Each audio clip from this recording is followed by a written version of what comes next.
Husna Salima ya, dari BPJPH dan dimoderatori oleh Ibu Dewi Khalifah ya dari Halal Institute.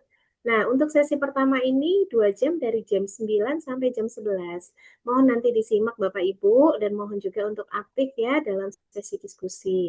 Untuk absen atau presensi kehadiran jangan lupa, silakan login ke sistem sekarang. Silakan diklik absen terlebih dahulu, baru nanti disimak supaya nggak ada yang ketinggalan ya. Itu ya. Baik, untuk sesi ini ya Bapak Ibu, 2 jam ke depan saya serahkan ke Bu Dewi Khalifah. Silakan Bu Dewi. Baik. Bismillahirrahmanirrahim. Assalamualaikum warahmatullahi wabarakatuh. Waalaikumsalam warahmatullahi wabarakatuh. Alhamdulillahirabbil alamin wassalatu wassalamu ala asrofil anbiya'i wal mursalin wa ala alihi washabihi ajmain amma ba'd. Baik, yang saya hormati Ibu Husna Irsalina STP dari BPJPH, Badan Penyelenggara Jaminan Produk Halal. Yang saya hormati para peserta pelatihan auditor halal angkatan ke-30. Sungguh sangat bersyukur dan berbahagia sekali kita bersama-sama dalam forum ini untuk mempelajari bidang halal, dan pada sesi yang pertama, pada hari yang pertama pelatihan hari ini, kita akan masuk pada materi yang pertama, yaitu regulasi jaminan produk halal, tugas dan tanggung jawab auditor halal, yang untuk materi ini akan disampaikan langsung oleh pejabat dari BPJPH, Bu Husna Irsalina. Beliau, mohon koreksi Ibu, beliau merupakan pengawas JPH dari BPJPH. Kita sapa dulu Bu Husna. Assalamualaikum. Waalaikumsalam warahmatullahi wabarakatuh. Selamat pagi, Bu Dewi, Bapak Ibu sekalian. Agak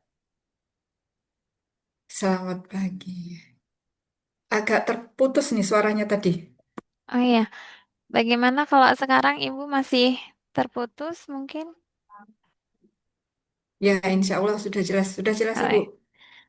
Baik, Bu, Bapak Ibu semuanya telah hadir bersama-sama kita, Bu Husna Irsalina yang akan menyampaikan materi terkait regulasi jaminan produk halal, bagaimana dan apa tugas dan tanggung jawab seorang auditor halal. Mohon disimak dengan baik ya Bapak Ibu, ini materi yang sangat penting yang harus kita pahami terlebih dahulu sebelum kita mengikuti materi-materi berikutnya. Mungkin perlu saya informasikan Bu Husna, hari ini ada 23 peserta yang berasal dari LPH, Lembaga Pemeriksa Halal Existing, dan juga calon LPH, kemudian ada dari perguruan tinggi dan juga dari peserta mandiri. Untuk materi hari ini, materi sesi hari ini dimulai dari jam 9 sampai jam 11, dibagi menjadi 2 sesi pemaparan materi, dan mohon untuk diluangkan untuk sesi tanya jawab Bu di 30 menit atau 40 menit terakhir.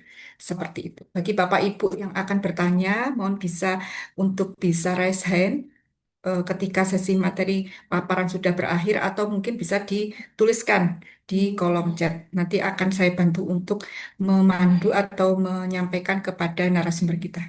Demikian Bu Husna, mohon apa Bapak Ibu untuk fokus ya. Silahkan Bu Husna untuk menyampaikan materi. Saya persilahkan. Bismillahirrahmanirrahim. Assalamualaikum warahmatullahi wabarakatuh. Bapak Ibu, Waalaikumsalam Waalaikumsalam. warahmatullahi wabarakatuh. perkenalkan nama saya Husna Salina, biasa dipanggil Una. Saya dari Deputi Bidang Pembinaan dan Pengawasan Jaminan Produk Halal. Pada kesempatan kali ini mohon izin mewakili Bapak Deputi dan Bapak Direktur untuk menyampaikan materi pada kesempatan pagi hari ini. Baik Bapak Ibu, izin sebelumnya saya akan share screen. Mohon diinformasikan apabila sudah tayang atau belum. Sudah, Bu. Ya, Bagus. Baik, sudah, sudah Bu. ya. Baik. Baik, bismillahirrahmanirrahim. Bapak Ibu, pada pagi hari ini akan kami sampaikan terkait regulasi serta tugas dan tanggung jawab auditor halal ya.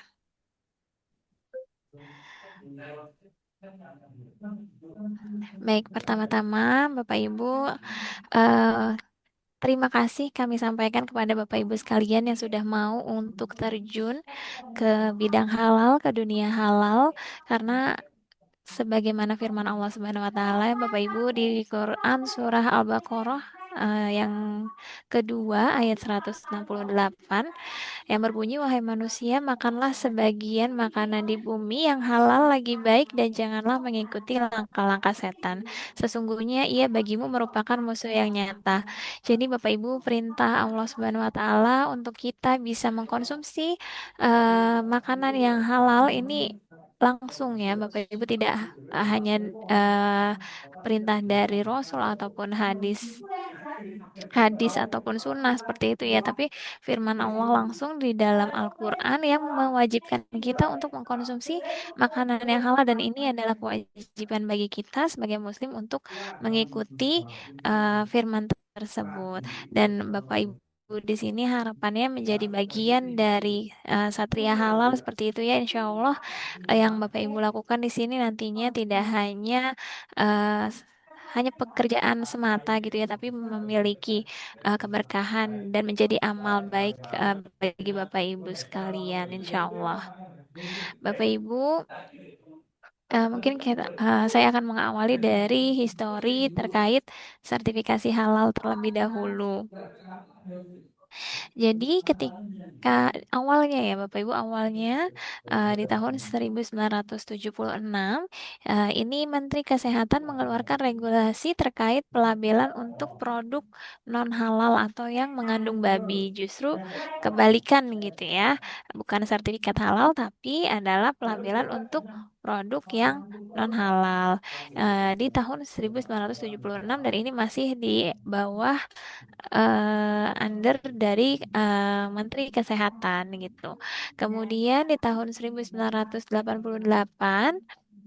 ini ada kasus yang merupakan titik balik gitu ya, titik balik kehalalan produk gitu di Indonesia, isu halal di Indonesia seperti itu. Jadi ketika itu Universitas Brawijaya ya mengadakan penelitian, yaitu meneliti beberapa produk untuk memeriksa adanya kandungan porcine atau tidak di dalam produk tersebut.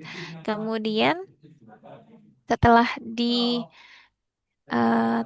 seperti itu ya, setelah diteliti ternyata eh, terdeteksi adanya lemak babi di beberapa produk yang diteliti, sehingga kasus ini menjadi viral, kemudian menjadi perhatian publik seperti itu ya.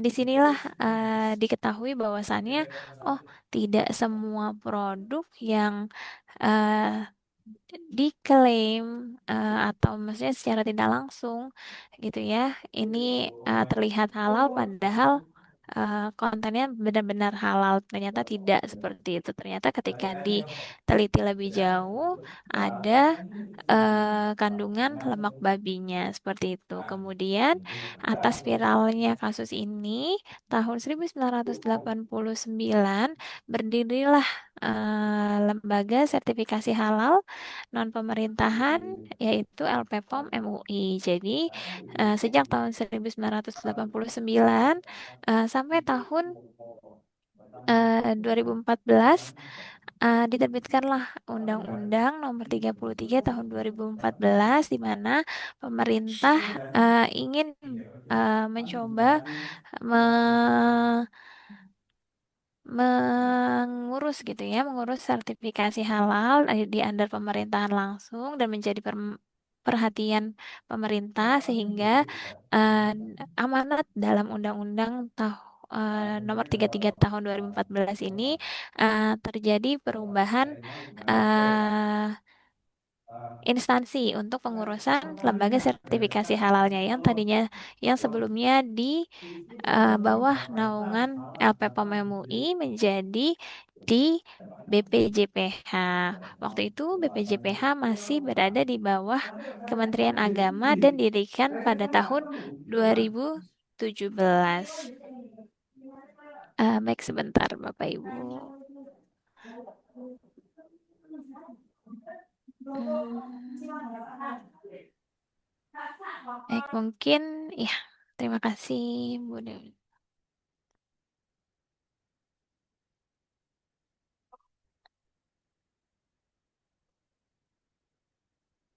Baik, ini saya lanjutkan. Kemudian di tahun 2017 berdirilah BPJPH di bawah naungan Kementerian Agama.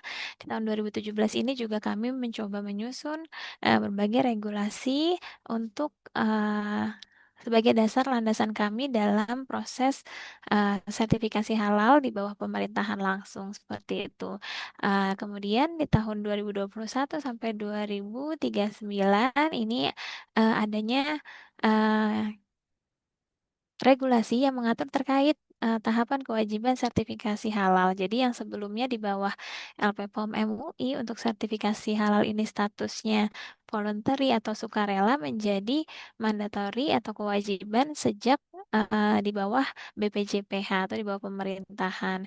Kemudian di tahun 2024 ini terjadi reformasi BPJPH, Bapak Ibu, di mana yang sebelumnya kami di bawah Kementerian Agama menjadi badan sendiri di bawah presiden langsung. Jadi kami sekarang statusnya sudah tidak di bawah Kementerian Agama, tapi memang berdiri sendiri menjadi badan tersendiri di bawah presiden langsung gitu ya. Sama statusnya seperti BPOM seperti itu. Jadi kami sudah terlepas dari Kementerian Agama. Itulah kurang lebih histori terkait sertifikasi halal di Indonesia yang sebelumnya memang ini adalah voluntary atau sukarela, tapi untuk menjamin keamanan dan kenyamanan masyarakat, di mana masyarakat kita juga mayoritas Muslim, maka diaturlah untuk menjadi mandatory atau wajib. Kemudian, Bapak Ibu, kami Badan Penyelenggara Jaminan Produk Halal merupakan lembaga pemerintah non-kementerian yang bertanggung jawab langsung kepada Presiden RI. BPJPH berwenang dalam menerbitkan dan mencabut sertifikat halal serta label halal pada produk.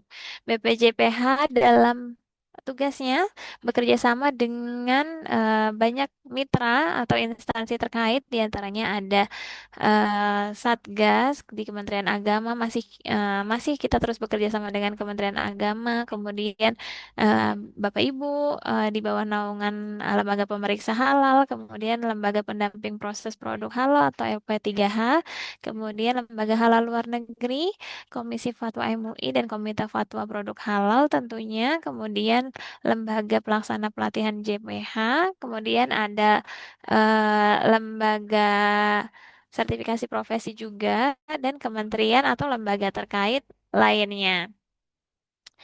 Kemudian tugas BPJPH yaitu diantaranya merumuskan dan menetapkan kebijakan jaminan produk halal, menetapkan norma standar prosedur dan kriteria jaminan produk halal, menerbitkan dan mencabut sertifikat halal dan label halal pada produk, melakukan registrasi sertifikat halal pada produk luar negeri, melakukan sosialisasi, edukasi, dan publikasi produk halal, kemudian melakukan akreditasi LPH, kemudian melakukan registrasi auditor halal, melakukan pengawasan terhadap JPH, melakukan pembinaan auditor halal, dan melakukan kerjasama dengan lembaga dalam negeri dan luar negeri di bidang penyelenggaraan jaminan produk halal.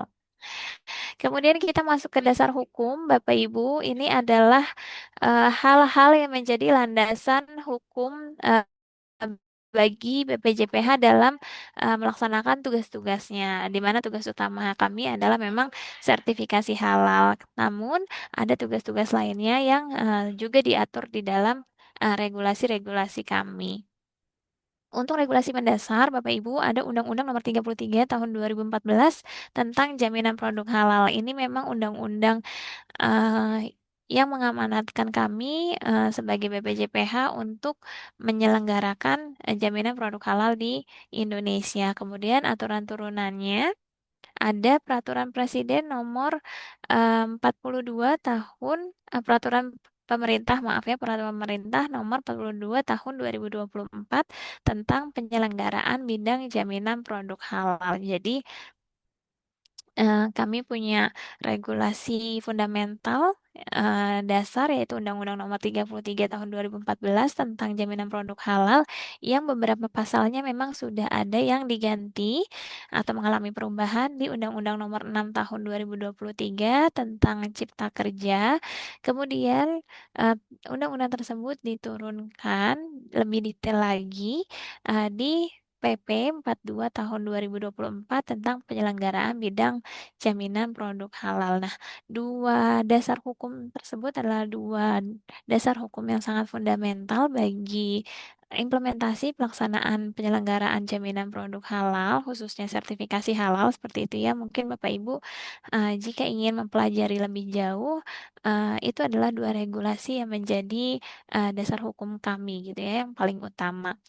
Tentunya tidak hanya itu, banyak peraturan-peraturan lain juga yang menjadi acuan bagi kami dalam implementasi penyelenggaraan jaminan produk halal. Di antaranya lain-lainnya ini banyak yang lebih detail lagi. Di antaranya ada PMA 13 tahun 2022 tentang pelatihan dan Serkom Auditor Halal dan Penyelia Halal seperti yang Bapak Ibu sedang lakukan sekarang. Kemudian ada SKKNI tentang auditor halal juga. Kemudian ada pembahasan terkait jenis produk yang wajib bersertifikat halal di KMA 944 dan KMA 748. Kemudian ada KMA 1360 tentang bahan yang dikecualikan dari kewajiban bersertifikat halal dan peraturan-peraturan lainnya yang Bapak Ibu mungkin beberapa yang sangat penting adalah SJPH juga ya Bapak Ibu. Jadi keputusan Kepala BPJPH nomor 20 tahun 2023 tentang SJPH ini juga menjadi landasan hukum Bapak Ibu ketika melakukan audit seperti itu. Adapun regulasi-regulasi lainnya terkait auditor halal seperti kurikulum pelatihan, kemudian pedoman akreditasi LPH itu juga bisa diakses di website kami Bapak Ibu untuk regulasi-regulasi detailnya terkait penyelenggaraan jaminan produk halal. Kemudian kita memasuki ke pembahasan sertifikasi halal di Indonesia, di mana terdapat amanat dalam Undang-Undang Nomor 33 Tahun 2014 dan tentunya di PP juga yang menyatakan bahwa produk yang masuk beredar dan diperdagangkan di wilayah Indonesia wajib bersertifikat halal. Disinilah amanat ini turun menjadikan sertifikasi halal yang sebelumnya voluntary menjadi mandatory. Kemudian produk dimaksud di sini adalah produk barang atau jasa dan atau jasa yang terkait dengan makanan, minuman, obat, kosmetik, produk kimiawi, produk biologi, produk rekayasa genetik, serta barang gunaan yang dipakai, digunakan atau dimanfaatkan oleh masyarakat. Adapun perbedaannya barang dan jasa ini kalau barang lebih ke produk-produk, jasa ada jasa penyembelihan, pengolahan dan lain-lain. Bapak Ibu perlu diketahui bahwasanya tidak semua produk wajib bersertifikat halal. Ada tiga kategori produk yang perlu kita ketahui. Yang pertama adalah produk yang wajib sertifikasi halal. Ini ada aturannya, ada regulasinya di KMA 748 dan KMA 944 tentang produk yang wajib bersertifikat halal. Nah, produk yang wajib bersertifikat halal ini tentunya harus disertifikasi halal sesuai dengan aturan penahapan kewajibannya seperti itu. Kemudian ada produk yang tidak wajib sertifikasi halal gitu ya, atau mungkin Bapak Ibu sering kenal dengan positive list seperti itu. Nah, ini ada di regulasi kami di Keputusan Menteri Agama nomor 1360 tentang bahan yang dikecualikan dari kewajiban sertifikat halal. Di antaranya produk-produk positive list yaitu seperti telur, sayuran, seperti itu. Kemudian kategori produk yang wajib memberikan keterangan tidak halal. Jadi Bapak Ibu, untuk produk-produk yang memang mengandung bahan yang tidak halal, ini ada aturannya untuk wajib memberikan keterangan tidak halal. Di antaranya memberikan keterangan mengandung babi atau mengandung alkohol seperti itu. Jadi ini adalah tiga kategori produk yang perlu diketahui gitu ya. Jadi bukan hanya dua produk yang halal dan tidak halal, tapi memang ada tiga produk yang halal dibuktikan dengan sertifikasi halal dan wajib bersertifikat halal. Kemudian produk yang halal dikecualikan dari kewajiban bersertifikat halal karena dia positif list. Kemudian produk yang memang tidak halal sehingga wajib diberikan keterangan tidak halal.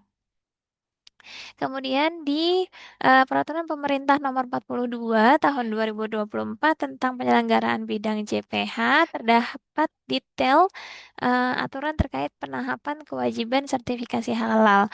Jadi di sini ketika pemerintah mengatur bahwasanya produk wajib bersertifikat halal, tidak semata-merta langsung semuanya wajib begitu saja. Kita melakukan penahapan-penahapan berdasarkan kategori produknya.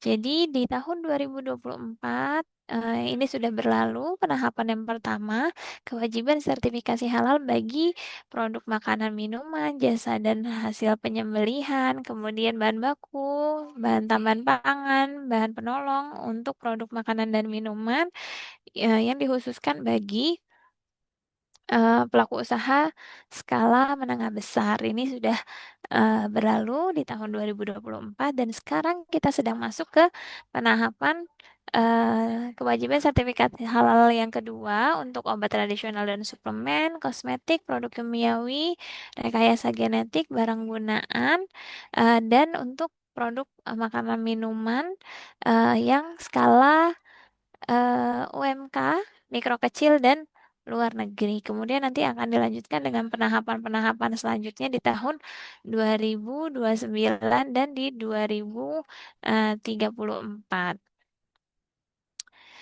Kemudian untuk sertifikasi halal terdapat dua skema, Bapak Ibu, ada skema reguler, kemudian skema self declare. Skema reguler ini sertifikasi halal melalui pemeriksaan dan atau pengujian kehalalan produk oleh LPH, sedangkan untuk yang self declare ini berdasarkan pernyataan pelaku usaha. Perbedaannya untuk yang reguler ini skala usahanya bisa untuk semua pelaku usaha, kemudian produknya juga bisa untuk seluruh produk barang dan jasa. Kemudian aktor pemeriksanya nanti ada Bapak Ibu, auditor halal di LPH, dan penetapan kehalalannya dilakukan oleh Komisi Fatwa MUI. Dalam hal Komisi Fatwa tidak bisa memenuhi, nanti bisa dioper ke Komite Fatwa. Durasi idealnya 21 hari kerja. Kemudian perbedaannya dengan yang self declare ini hanya untuk skala usaha mikro dan kecil, hanya untuk beberapa kategori barang saja. Mohon maaf. Hanya untuk beberapa kategori barang saja yang memiliki titik kritis rendah. Kemudian nanti ini akan dibantu oleh pendamping proses produk halal yang akan melakukan verifikasi ke lokasi pelaku usaha.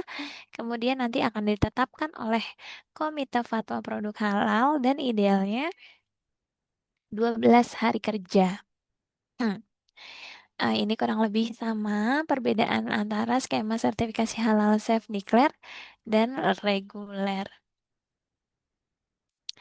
Ini sebagai pengetahuan bagi Bapak Ibu juga, untuk sertifikasi halal ini diajukan melalui ptsp.halal.go.id atau kemarin masih bisa melalui pusaka seperti itu ya.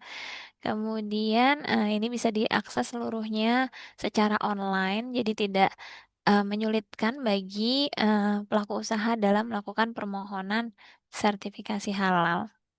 Ini juga sebagai informasi kepada Bapak Ibu terkait dokumen-dokumen persyaratan serta alur sertifikasi halal skema reguler.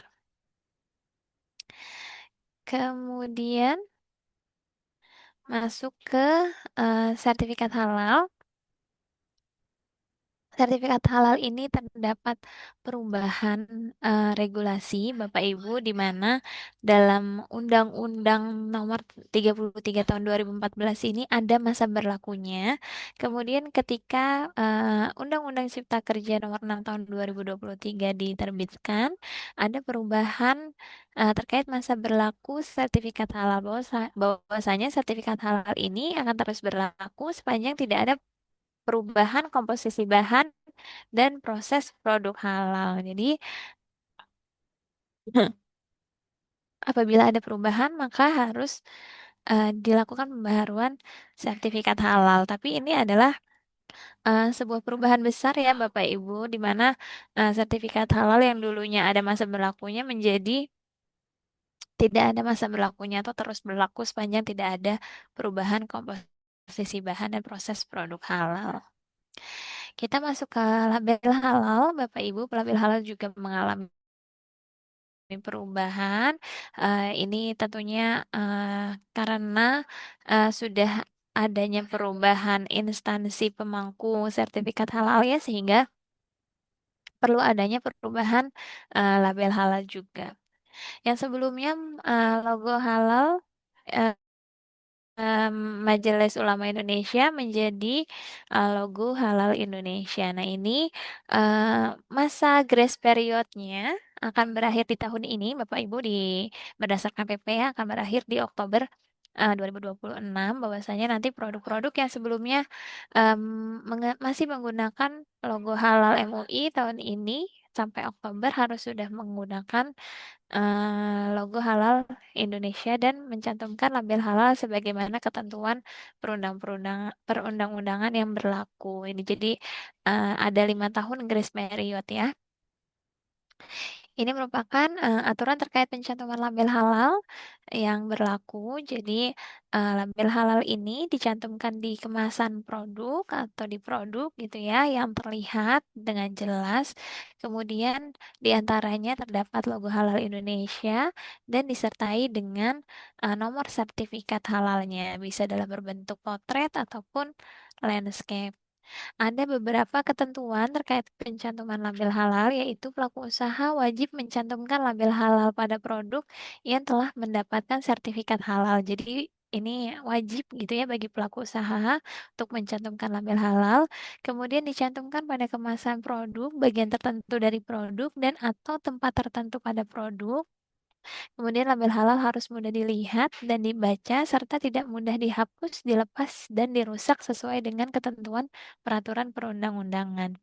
Ada pengecualian Bapak Ibu bagi produk yang kemasannya terlalu kecil sehingga tidak mungkin dicantumkan seluruh keterangan, itu boleh tidak dicantumkan label halalnya, atau produk yang dijual dan dikemas secara langsung di hadapan pembeli dalam jumlah kecil, dan produk yang dijual dalam bentuk curah atau produk yang dijual juga dalam lingkup terbatas. Kemudian kita masuk ke tugas dan tanggung jawab auditor halal. Yang pertama, tugas auditor halal diantaranya memeriksa dan mengkaji bahan yang digunakan, memeriksa dan mengkaji proses pengolahan produk, memeriksa dan mengkaji sistem penyembelihan, meneliti lokasi produk, meneliti peralatan, ruang produksi dan penyimpanan, memeriksa pendistribusian dan penyajian produk, memeriksa sistem jaminan produk halal pelaku usaha, dan melaporkan hasil pemeriksaan dan atau pengujian kepada LPH. Jadi auditor halal ini karena memang diamanatkan sebagai orang yang memiliki kemampuan untuk melakukan pemeriksaan kehalalan produk, maka memang Bapak Ibu sekalian nantinya yang akan menjadi auditor halal ini harus mampu untuk memeriksa dan mengkaji dari hulu hingga hilir semua yang berkaitan dengan produk tersebut atau jasa tersebut, dimulai dari eh, kebijakannya, kemudian bahannya, kemudian prosesnya, kemudian produknya, kemudian monitoring evaluasinya. Jadi dari hulu hingga hilir Bapak Ibu harus sanggup untuk memeriksa dan mengkaji apakah implementasi SJPH yang berjalan di pelaku usaha ini sudah sesuai atau belum? Karena memang Bapak Ibu akan menjadi ujung tombak bagi proses sertifikasi halal ini untuk kemudian menjadi pelaporan yang nantinya akan ditetapkan oleh Bapak Ibu Komisi Fatwa MUI seperti itu. Kemudian untuk persyaratannya, di sini tertulis dalam PP, yaitu warga negara Indonesia beragama Islam, berpendidikan paling rendah sarjana serata 1 di bidang pangan, kimia, biokimia, teknik industri, biologi, farmasi, kedokteran, tata boga atau pertanian, memahami dan memiliki wawasan luas mengenai kehalalan produk menurut syariat Islam, mendahulukan kepentingan umat di atas kepentingan pribadi dan atau golongan. Jadi untuk warga negara Indonesia dan beragama Islam ini bisa dibuktikan dengan KTP. Kenapa kita juga mewajibkan beragama Islam karena supaya lebih dapat ya esensinya gitu ya. Jadi ruhnya tetap dapat gitu ya Bapak Ibu. Walaupun sebenarnya terkait kehalalan ini bisa dipelajari oleh siapapun seperti itu, tapi kita juga tetap mensyaratkan eh, agama Islam agar unsur syariatnya tetap ada seperti itu. Kemudian terkait memahami dan memiliki wawasan luas ini harus dibuktikan dengan sertifikat pelatihan dan sertifikat kompetensi auditor halal. Kemudian pemeriksaan dan pengujian ini, pemeriksaan dan atau pengujian kehalalan produk dilakukan oleh auditor halal. Pemeriksaan terhadap produk dilakukan di lokasi usaha pada saat proses produksi berlangsung. Jadi Bapak Ibu, apabila Bapak Ibu mau turun ya melakukan pemeriksaan kehalalan produk di lokasi pelaku usaha harus dipastikan bahwasannya lokasi usaha itu sedang dalam proses produksi gitu ya. Jadi tidak bisa kalau misalnya sedang off, tapi Bapak Ibu tetap melakukan pemeriksaan itu tidak representatif atau tidak mewakili seperti itu ya. Jadi memang harus sedang saat proses produksi supaya Bapak Ibu bisa memastikan bagaimana proses produk tersebut diproduksi sehingga bisa terlihat mana-mana saja potensi-potensi titik kritis kehalalan produk dari proses tersebut. Kemudian dalam hal pemeriksaan produk terdapat bahan yang diragukan kehalalannya dapat dilakukan pengujian di laboratorium. Dalam pelaksanaan pemeriksaan di lokasi usaha, pelaku usaha wajib memberikan informasi kepada auditor halal dan nanti pelaku usaha juga wajib untuk eh, menyediakan penyelia halal yang akan mendampingi Bapak Ibu ketika melakukan pemeriksaan gitu ya. Kemudian untuk pengujian laboratorium juga Bapak Ibu bisa melakukan rekomendasi apabila ada bahan-bahan yang Bapak Ibu ragukan. Kemudian ini terkait pelaksana pelatihan untuk auditor halal, ini bisa dilakukan oleh BPJPH atau perguruan tinggi yang terakreditasi ataupun lembaga pelatihan yang terakreditasi. Kemudian untuk Serkomnya bisa dari LSP yang dibentuk BPJPH ataupun LSP lainnya yang bekerja sama dengan BPJPH dan terlisensi dari BNSP. Ada beberapa pengaturan terkait auditor halal yang tercantum pada regulasi kami, di antaranya terkait pencabutan registrasi auditor halal. Jadi, pencabutan registrasi, sebelumnya Bapak Ibu ketika nanti memang sudah lulus Serkom, kemudian didaftarkan gitu ya, diregistrasikan oleh LPH menjadi auditor halal, kemudian akan mendapatkan nomor registrasi ya dari kami dan dapat bekerja sebagai auditor halal. Kemudian dalam hal pencabutan registrasi auditor halal ini dilakukan oleh BPJPH. Pencabutan registrasi auditor halal sendiri sebagaimana dimaksud dilakukan berdasarkan permohonan LPH dan atau hasil pengawasan BPJPH. Permohonan LPH sebagaimana dimaksud dilakukan terhadap auditor halal yang telah diberhentikan oleh LPH.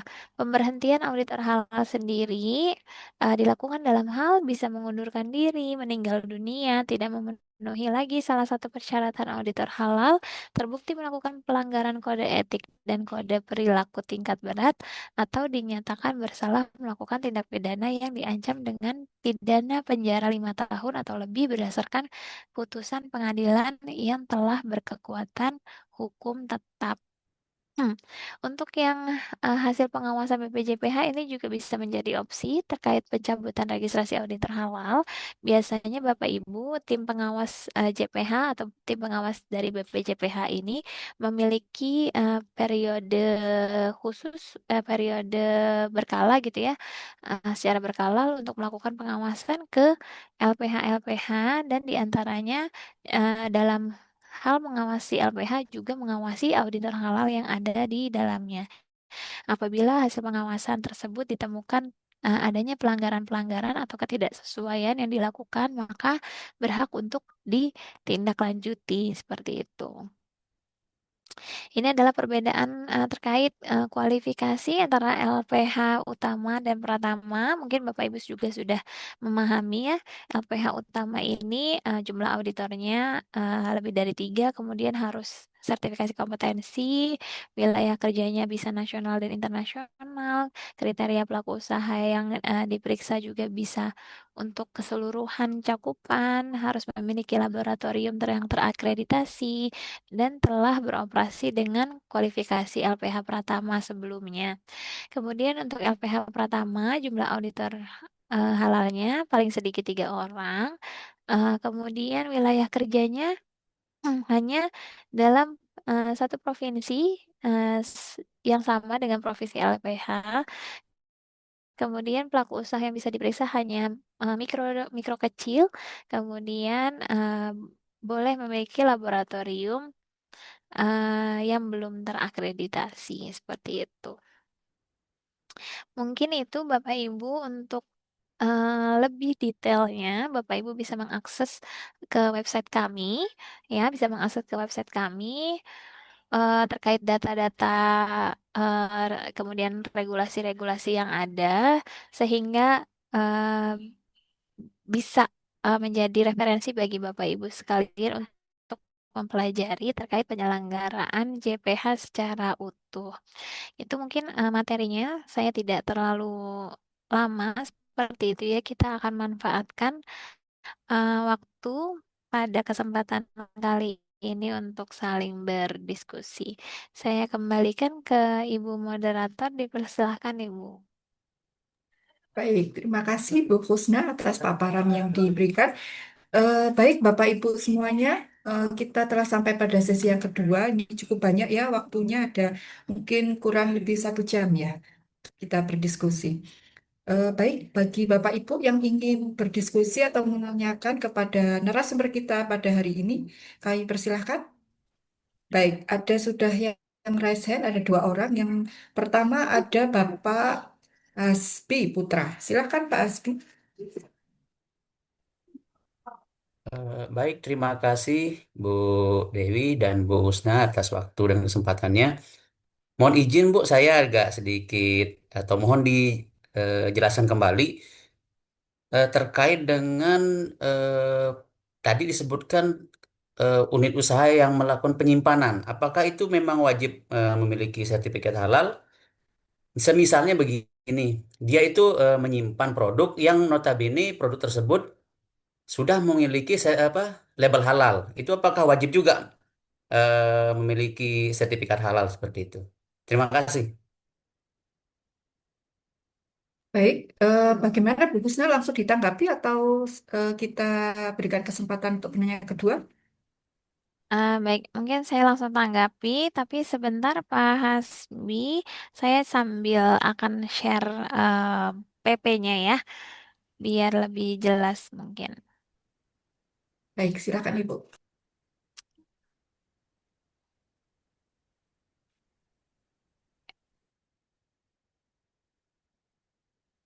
Hmm,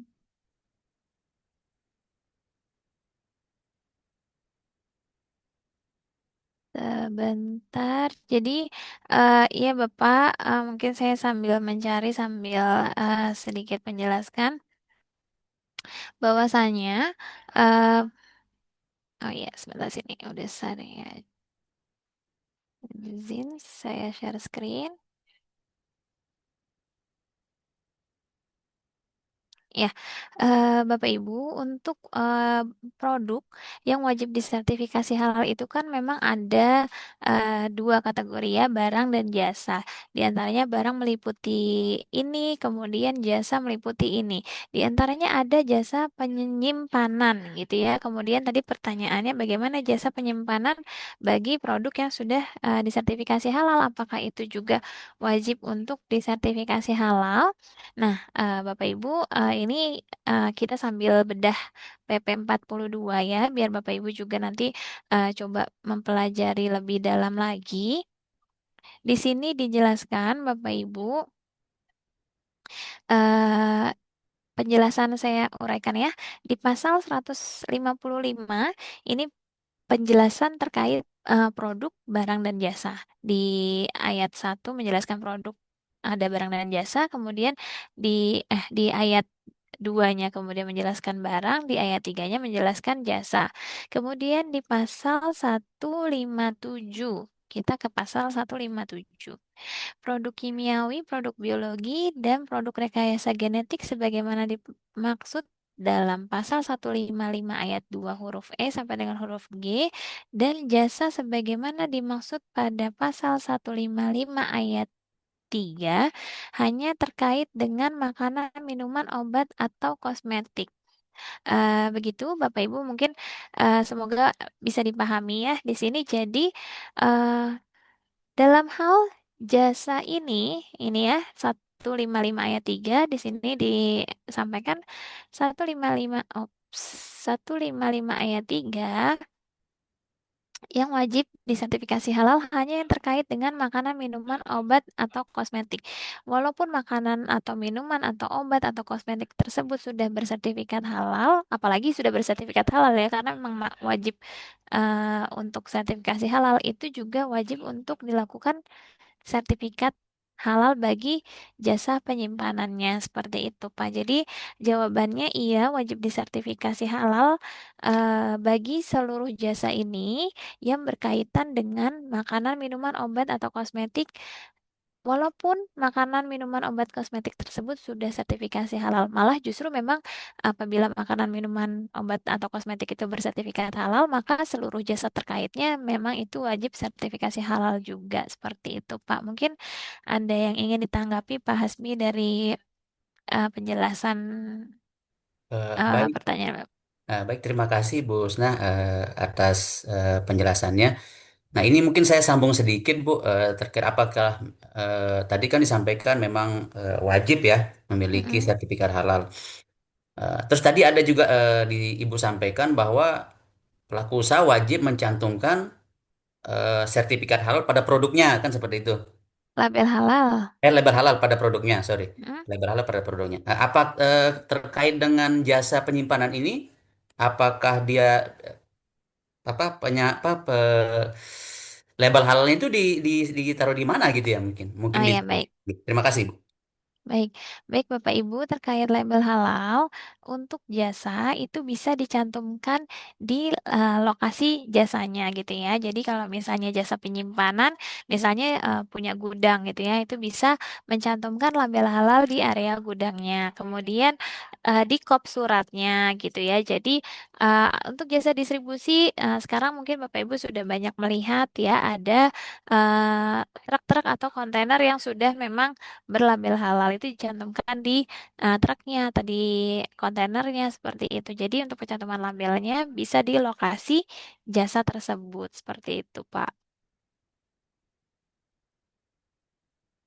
Terima kasih, Bu Usna. Terima kasih. Terima kasih, Pak Hasbi. Baik, untuk penanya kedua, eh, kita urut aja ya Bapak Ibu ya. Tadi ada Bu Santi Susilewati yang sudah resen duluan. Kami persilakan Ibu Santi. Ya, terima kasih Bu Dewi, Bu Husna. Saya hanya menanyakan ini, Bu. Perbedaannya komite fatwa dan komisi fatwa. Dan mungkin pengajuan mana yang nanti masuknya ke komite, pengajuan mana yang masuknya ke komisi fatwa gitu. Itu aja, Bu. Terima kasih.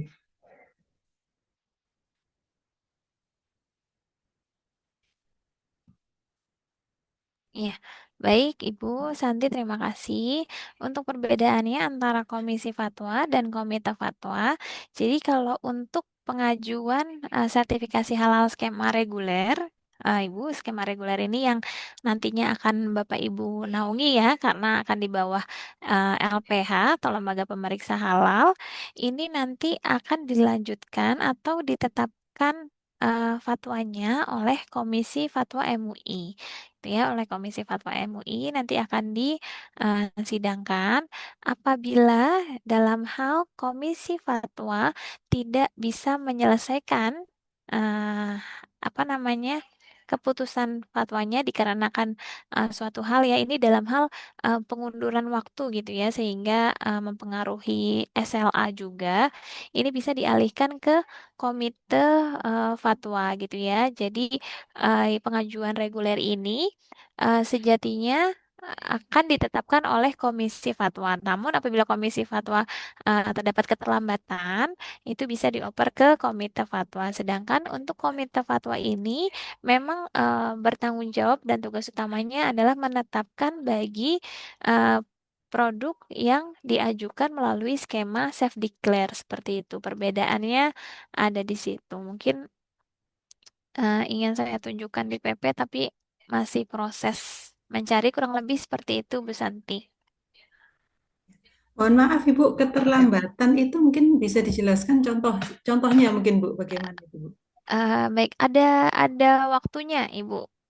Bentar ya, Bu, saya mau tunjukkan langsung di PP, tapi agak lama ini. Jadi ada waktunya dalam hal misalnya dalam sudah masuk ke Komisi Fatwa. Saya lupa pasti harinya ya, kurang lebih di dalam 3 hari tidak ada respon dari Komisi Fatwa, maka itu bisa dialihkan ke Komite Fatwa. Dalam hal ini tidak ada respon dan keterlambatan gitu ya, Bu. Bukan apa namanya semata-mata dialihkan begitu saja. Enggak. Jadi ya memang untuk pengajuan reguler ini sejatinya ke Komisi Fatwa, namun apabila sudah dimasukkan ke Komisi Fatwa, kemudian dalam hal adanya keterlambatan lebih dari 3 hari tidak diproses, bisa dioper ke Komite Fatwa seperti itu, Bu.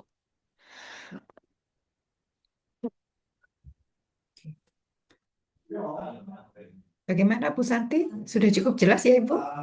Jadi keterlambatan Jadi itu bukan dari pihak auditor ya, Bu ya? Jadi itu apa? Dari pihak komisi nanti yang akan menentukan apakah dioper ke komite atau tidak, gitu mungkin ya, Bu ya?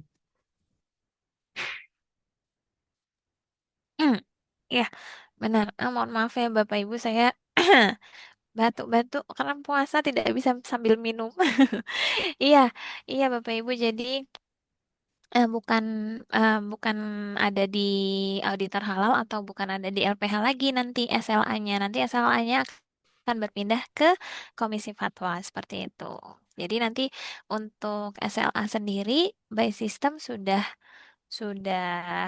cukup ini ya cukup terrecord gitu ya. Jadi nanti sampai mana perhitungan itu berada di bawah LPH, sampai mana itu sudah teralihkan ke Komisi Fatwa seperti itu. Atau kalau masih di pelaku usaha juga recordnya bisa bisa terlihat seperti itu. Oke, terima kasih, Ibu. Terima kasih Bu Santi. baik, untuk selanjutnya saya persilahkan Pak Arif Sakban. Silakan Bapak Arif. Ya, terima kasih Bu Dewi. Bu Husna izin bertanya, saya mungkin lebih kepada teknis ya. Jadi sebagai auditor tentunya nanti eh, Hmm. kita akan diberikan format ya. Mungkin seperti itu ya Bu. Jadi ada format untuk audit. Nah, pada saat pelaksanaan di tempat tentunya kita akan berinteraksi dalam hal pemeriksaan, kualitas ataupun hal-hal lain yang nanti akan ada menjadi acuan sebagai auditor. Nah, pertanyaan saya nanti Nah, untuk hasil audit sendiri itu apakah langsung pada saat pelaksanaan audit itu sendiri atau memang ada teknis pelaporan langsung ke BPPJH sendiri? Itu pertanyaan yang pertama. Terus yang kedua, biasanya kalau pengalaman itu ketika hasil audit itu tidak sesuai dengan apa eh, yang diperiksa, maksudnya yang diperiksa itu kita akan menyampaikan hasil audit. Nah, ternyata tidak sesuai. Nah, itu bagaimana untuk memberikan penjelasan yang sekiranya tidak ada permasalahan yang non teknis gitu loh. Akan ada kan komplain-komplain gitu. Itu pasti ada. Nah, itu mohon petunjuknya. Terima kasih. Ya, terima kasih Pak Arief. Yang pertama terkait teknis pelaporan, nanti bagaimana prosedur ya, sistem ataupun prosedur dari LPH di mana Bapak Ibu bernaung gitu ya. Nanti akan ada mekanisme dari rekan-rekan di LPH juga. Ya, tentunya ketika Bapak Ibu sudah selesai melakukan pemeriksaan, sudah selesai membuat laporan, nanti akan ditindaklanjut dari LPH untuk report ke dilanjutkan, diteruskan ke Komisi Fatwa untuk melakukan penetapan kehalalannya seperti itu. Nanti insya Allah itu teknisnya bagaimana akan lebih detail kalau misalnya Bapak diskusi langsung dengan LPH-nya karena mungkin tiap LPH masing-masing punya regulasi atau prosedur yang berbeda-beda. Tapi kurang lebih sama alurnya memang seperti itu ketika Bapak Ibu nanti apa namanya, mendapat penugasan dari LPH, tentu saja penugasannya ini akan disesuaikan dengan kompetensi Bapak Ibu sekalian. Kemudian penentuan jadwalnya juga disesuaikan dengan jadwal Bapak Ibu sekalian, kemudian dengan jadwal pelaku usaha juga. Kemudian nanti ketika diturunkan juga semuanya sudah disesuaikan oleh teman-teman LPH seperti itu ya, sehingga insya Allah dalam pelaksanaan implementasinya Bapak Ibu sudah memegang instrumen, sudah memiliki bekal, dan ketika turun juga sudah memiliki informasi-informasi terkait pelaku usaha sehingga nanti dalam berjalannya pemeriksaan bisa cukup dikaji sesuai dengan tugas Bapak Ibu sekalian dan nanti dilaporkan seperti itu. Kurang lebih untuk teknisnya nanti bisa Bapak Ibu ketahui lebih dalam lagi di LPH. Kemudian untuk yang kedua, Bapak terkait hasil audit. Bapak Ibu seperti ini. Bapak Ibu sebagai auditor gitu ya, sebagai auditor nantinya akan memiliki kewenangan gitu ya. Apakah pelaku usaha ini memang benar-benar melanggar melanggar SJPH, melanggar sistem jaminan produk halal, atau eh, masih bisa memperbaiki, gitu ya, masih bisa memperbaiki SJPH-nya. Jadi nanti di hasil audit itu, apabila ada ketidaksesuaian, Bapak Ibu perlu mengkaji lebih dalam lagi, apakah ketidaksesuaian ini mutlak atau bisa diperbaiki, gitu. Kalau yang saya coba pelajari seperti itu ya, Bapak Ibu. Jadi di sini saya pernah punya pengalaman cerita dari auditor halal senior juga. Beliau bercerita seperti ini. Ketika saya datang, kemudian saya coba telusur salah satu bahan, ya, di mana bahan ini belum memiliki sertifikat halal, jadi hanya bisa dilihat dari dokumen-dokumen pendukung seperti dokumen COA, kemudian alur proses produksi, kemudian dokumen-dokumen pendukung lainnya, ditemukanlah bahwasannya eh, ada potensi bahan tersebut di eh, bersentuhan atau secara tidak langsung ya diinkubasi gitu ya. Waktu itu diinkubasi menggunakan media media pengembang atau media fermentasinya ini dari bahan non halal seperti itu. Nah, dari sini karena sudah jelas bahan non halal waktu itu babi ya yang biasanya digunakan sebagai bahan inkubasi untuk pengembang biak. Nah, di situ auditor halal merasa itu adalah titik kritis tinggi dan tidak bisa ditoleransi sehingga dalam hal ini auditor halal menetapkan bahwasanya proses sertifikasi halalnya sudah tidak bisa kami lanjutkan sepertinya karena memang ini temuannya sudah eh, fatal seperti itu. Nah, beda halnya terkait temuan ketidaksesuaian misalnya tidak higienis gitu ya. Tidak higienis misalnya ada toilet yang berhadapan langsung dengan area proses produksi. Ini menimbulkan potensi kontaminasi terhadap najis, tapi masih bisa diperbaiki oleh pelaku usaha dengan memperbaiki layout proses produksi atau memperbaiki layout dari toiletnya seperti itu. Nah, itu bisa direkomendasikan untuk dilakukan perbaikan terlebih dahulu. Jadi, ada temuan-temuan yang memang apabila itu tidak sesuai, itu bisa direkomendasikan untuk diperbaiki. Namun apabila tidak sesuai, itu bisa menjadi putusan Bapak Ibu ketika menyampaikan hasil audit bahwasannya pelaku usaha menggunakan bahan non halal gitu ya. Jadi itu bisa dilaporkan sehingga ketika nanti laporan Bapak Ibu sampai ke Bapak Ibu di Komisi Fatwa itu bisa menjadi pertimbangan Bapak Ibu di Komisi Fatwa untuk menetapkan apakah pelaku usaha ini berhak untuk memperoleh sertifikat halal ataupun tidak seperti itu. Mungkin eh, yang saya dapat sharing seperti itu, Pak Arief. Apakah mau ada yang didiskusikan lagi? Sementara itu aja dulu, Bu. Mungkin berlanjut ke pertanyaan yang lain. Terima kasih. Baik, terima kasih Pak Arief. Baik, terima kasih Bu Husna. Untuk selanjutnya sesuai urutannya Bu Andini Erida. Silakan Ibu Andini menyampaikan pertanyaannya. Ya, terima kasih Bu Dewi. Ya, izin bertanya untuk Bu Husna ya. Jadi berdasarkan pemaparan Bu Husna tadi, ada teknis audit ya. Jadi yang mau saya tanyakan adalah kalau misalnya ada pelaku usaha yang baru gitu ya, belum memproduksi, kemudian ketika kita datang untuk audit hanya bisa dilakukan simulasi saja, itu bisa atau tidak? Kemudian, jika bisa, apakah cukup hanya salah satu produk atau seluruh produk harus disimulasikan? Misalnya ke sebuah restoran. Restoran itu kan biasanya ada banyak menu begitu ya. Apakah harus kita periksa semua menu sampai selesai matang gitu atau bagaimana?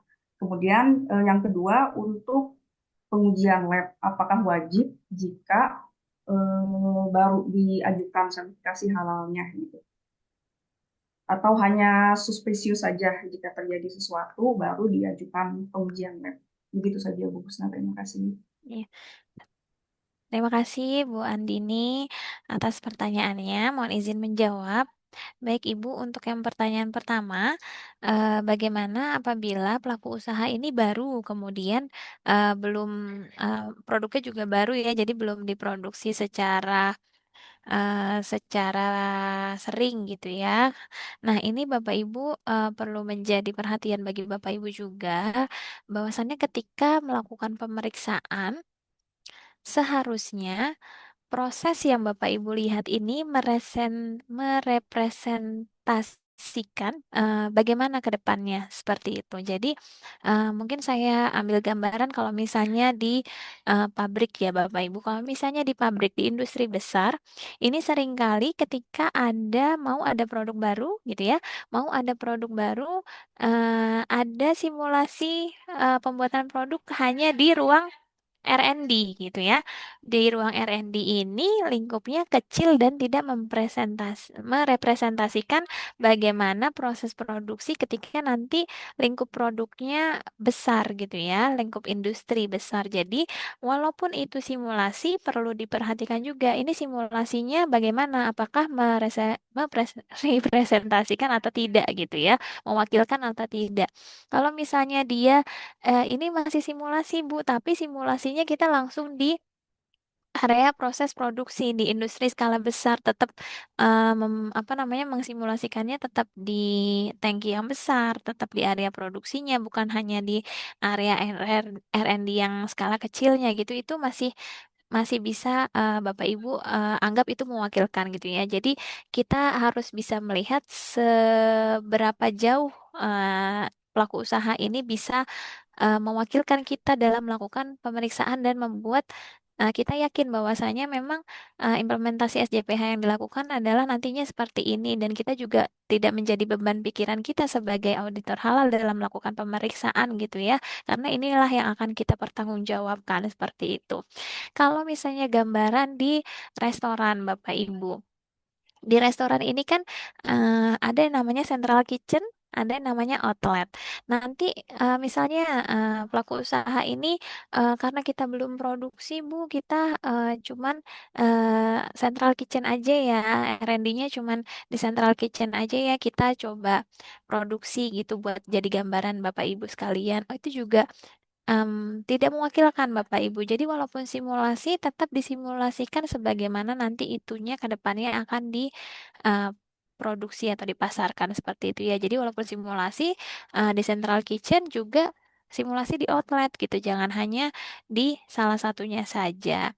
Mungkin kurang lebih seperti itu Bu. Jadi kita juga harus menimbang-nimbang bahwasannya itu merepresentasikan proses produksi yang sebenarnya gitu. Jadi sehingga tidak beban juga bagi kita ya ketika melakukan pemeriksaan karena kita sudah bisa melihat dan mendapatkan gambaran secara eh, benar-benar dari hulu hingga hilirnya.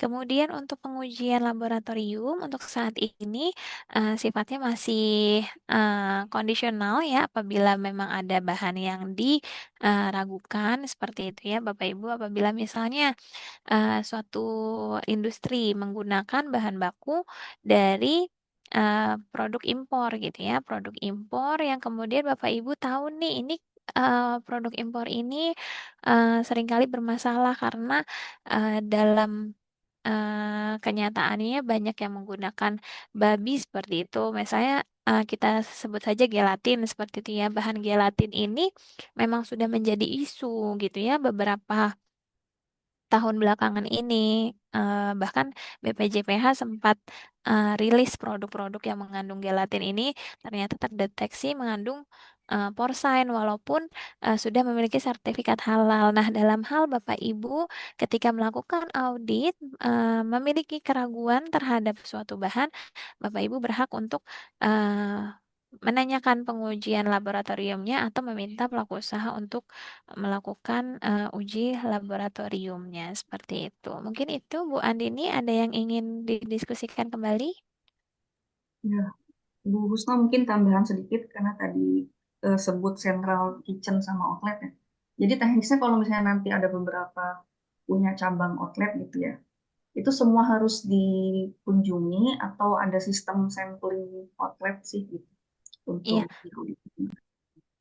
kalau untuk pengajuan outlet, ini semua outlet harus divisit Ibu karena memang sudah ada hitungannya dari regulasi kami terkait list daftar outlet itu memang semuanya harus dicantumkan ketika permohonan sertifikasi halal, terus itu mempengaruhi perhitungan pelaku usaha dalam membayar proses sertifikasi halalnya sehingga keseluruhan outlet yang dicantumkan oleh pelaku usaha itu harapannya bisa divisit semuanya seperti itu. Baik, terima kasih Bu Husna, sudah cukup. Terima kasih Bu Dewi. Terima kasih Bu Andini. Ya, baik, terima kasih Bu Husna dan Bu Andini. Untuk selanjutnya saya persilahkan kepada Bapak Aditya Fajar.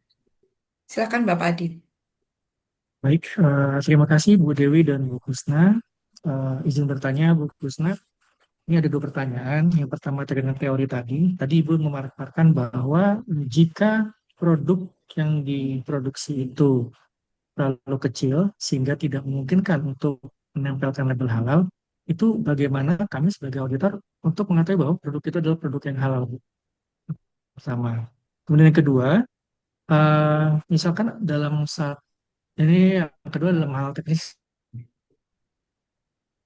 Misalkan dalam suatu waktu, tugaskan untuk mengasesmen suatu PU, di mana pada tahun sebelum auditor itu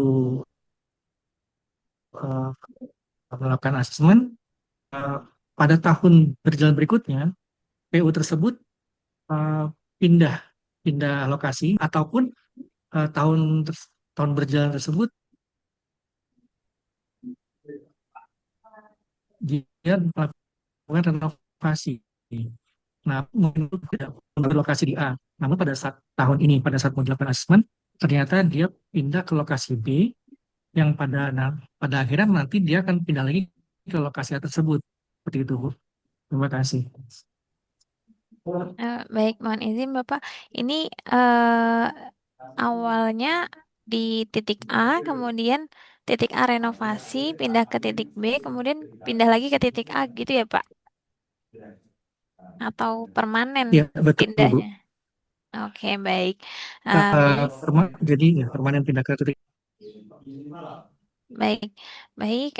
Saya izin coba menjawab. Yang pertama, bagaimana terkait ketentuan dari PP yang bahwasannya dikatakan apabila produk terlalu kecil ini dikecualikan dari pencantuman label halal.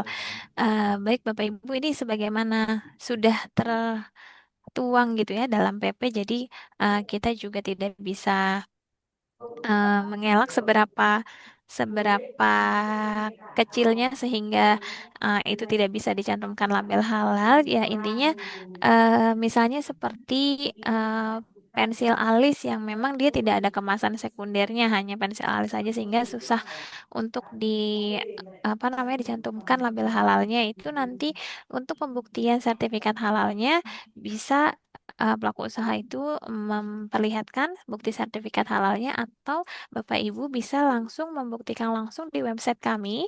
Website kami kan bisa cek sertifikat halal ya, bisa cek sertifikat halal produk. Jadi harapannya dicek di sana, Bapak Ibu jangan juga semerta-merta langsung percaya ketika pelaku usaha mencantumkan sertifikat halal. Bisa dicek di website kami apakah benar produk yang sangat kecil dan tidak memiliki label halal tersebut benar sudah bersertifikat halal.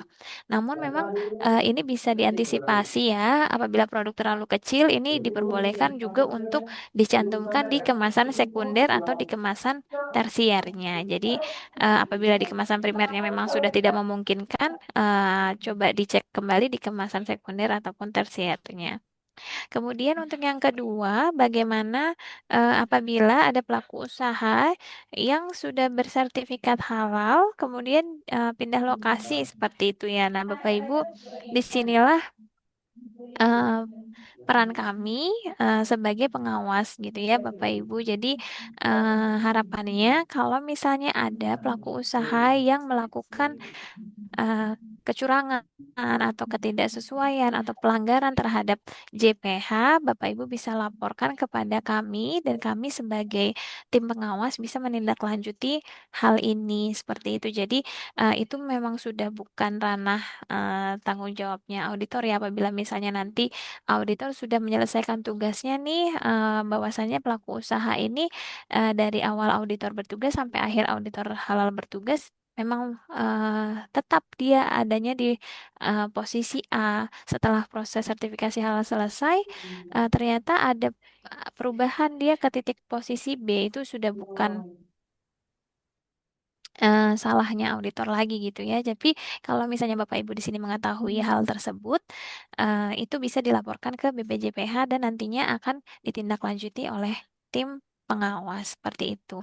Kemudian perlu Bapak Ibu mungkin ketahui bahwa kita akan ada mekanisme atau tahapan seperti surveillance ya, disebutnya eh, pemeriksaan implementasi SJPH ini sedang diatur untuk pengaturan turunannya. Jadi nantinya di tengah-tengah masa masa sertifikat halal gitu ya, setiap berapa tahun sekali nanti sedang dikaji oleh teman-teman di regulasi, itu akan ada implementasi pemeriksaan implementasi SJPH. Jadi misalnya setiap 2 tahun atau setiap 3 tahun atau setiap 4 tahun sekali, karena sekarang sertifikat halal berlakunya seumur hidup, nantinya akan ada mekanisme semacam seperti surveillance, namun kita nyebutnya pemeriksaan implementasi SJPH itu berkala.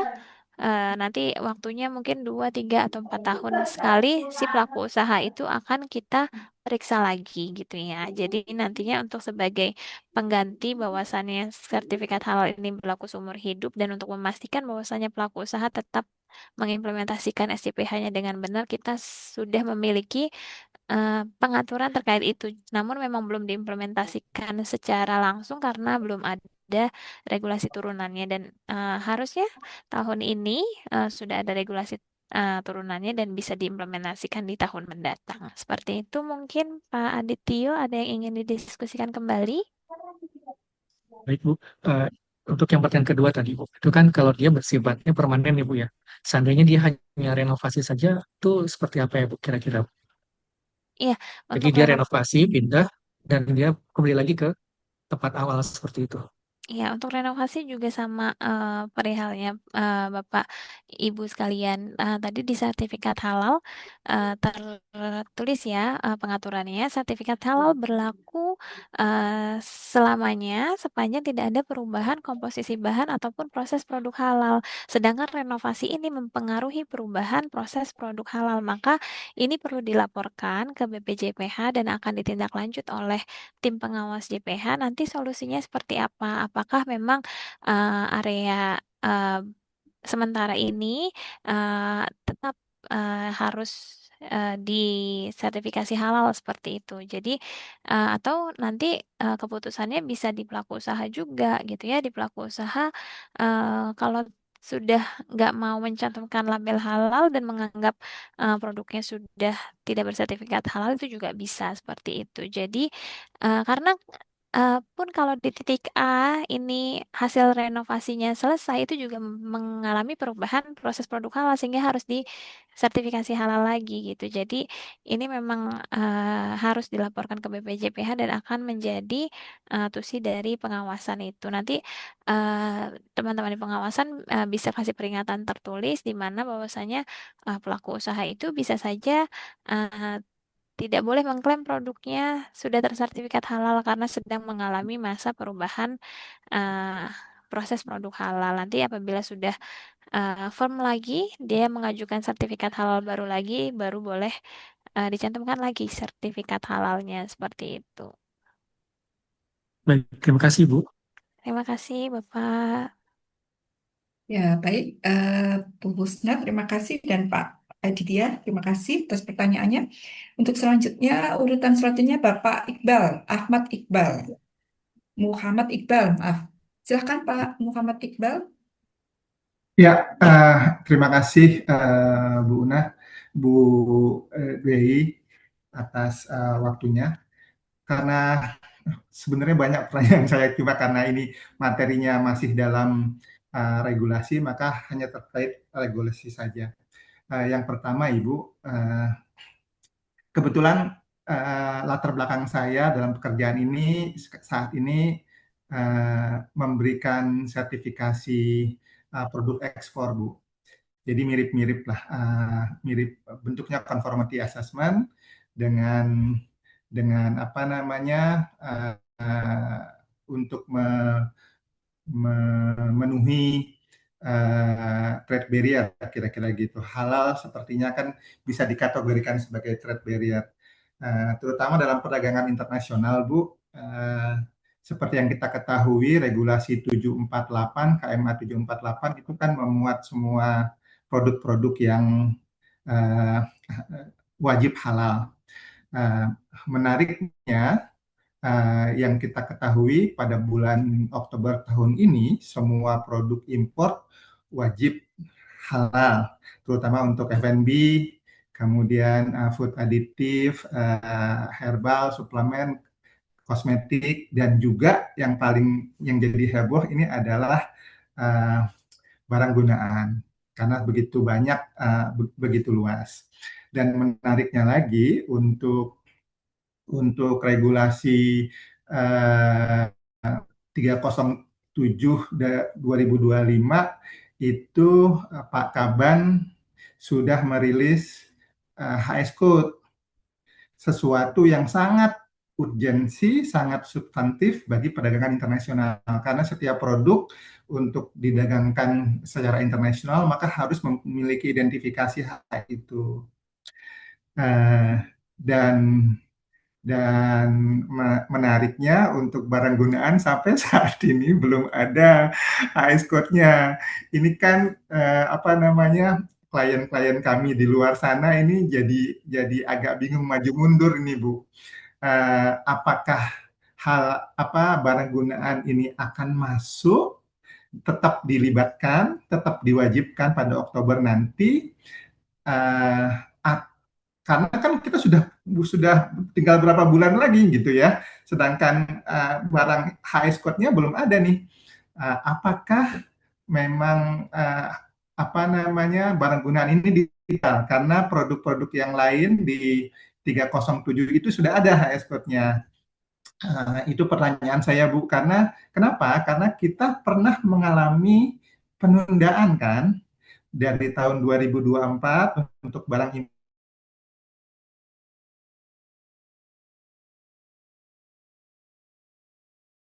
Terputus yang kayaknya seharusnya memang jaringan pada Pak saat Iqbal. itu juga untuk import ke 2000. Ingin bertanya nih, apakah ini akan ada penundaan lagi untuk barang gunaan atau tidak? Mohon bantuannya Bu. Nah, terima kasih. Baik, Pak Iqbal, terima kasih banyak. Ini adalah pertanyaan yang saya hadapi sehari-hari gitu ya.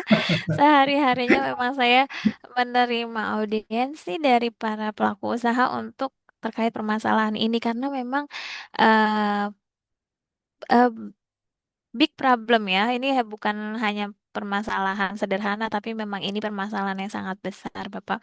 eh Kami sangat menerima Bapak apa yang Bapak sampaikan gitu ya. Kami juga sadar kekurangan BPJPH terhadap regulasi yang BPJPH juga buat sendiri seperti itu. Bahwasannya memang Daerah eh mana macet Bu katanya gitu.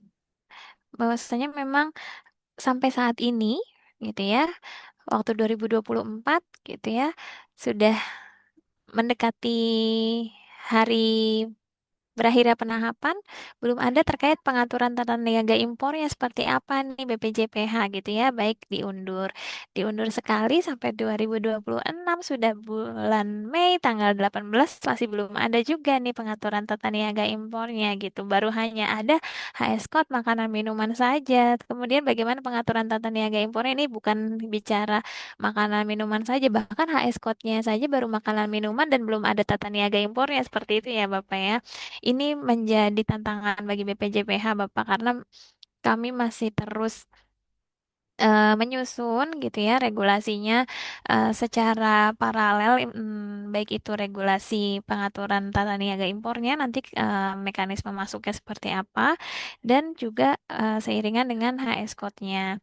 Mengingat bahwasannya banyak sekali jenis produk yang akan terkena kewajiban halal di tahun 2026 ini. eh Mungkin seperti ini yang bisa saya sampaikan ke Bapak Ibu sekalian. Kita coba cari aman seperti itu ya, karena satu sisi kami juga semua di BPJPH mulai dari Pak Kepala Badan sampai staf gitu ya, ini berpegang pada regulasi yang tertulis seperti apa dan itu yang harus kami pegang gitu ya. Kalau memang di regulasi masih tertulis itu akan berakhir penahapannya di Oktober 2026 ini, kita tentunya masih berpegang pada itu sebagai bentuk antisipasi bagi Bapak Ibu sekalian, khususnya mungkin pelaku usaha luar negeri ataupun importir di Indonesia seperti itu ya.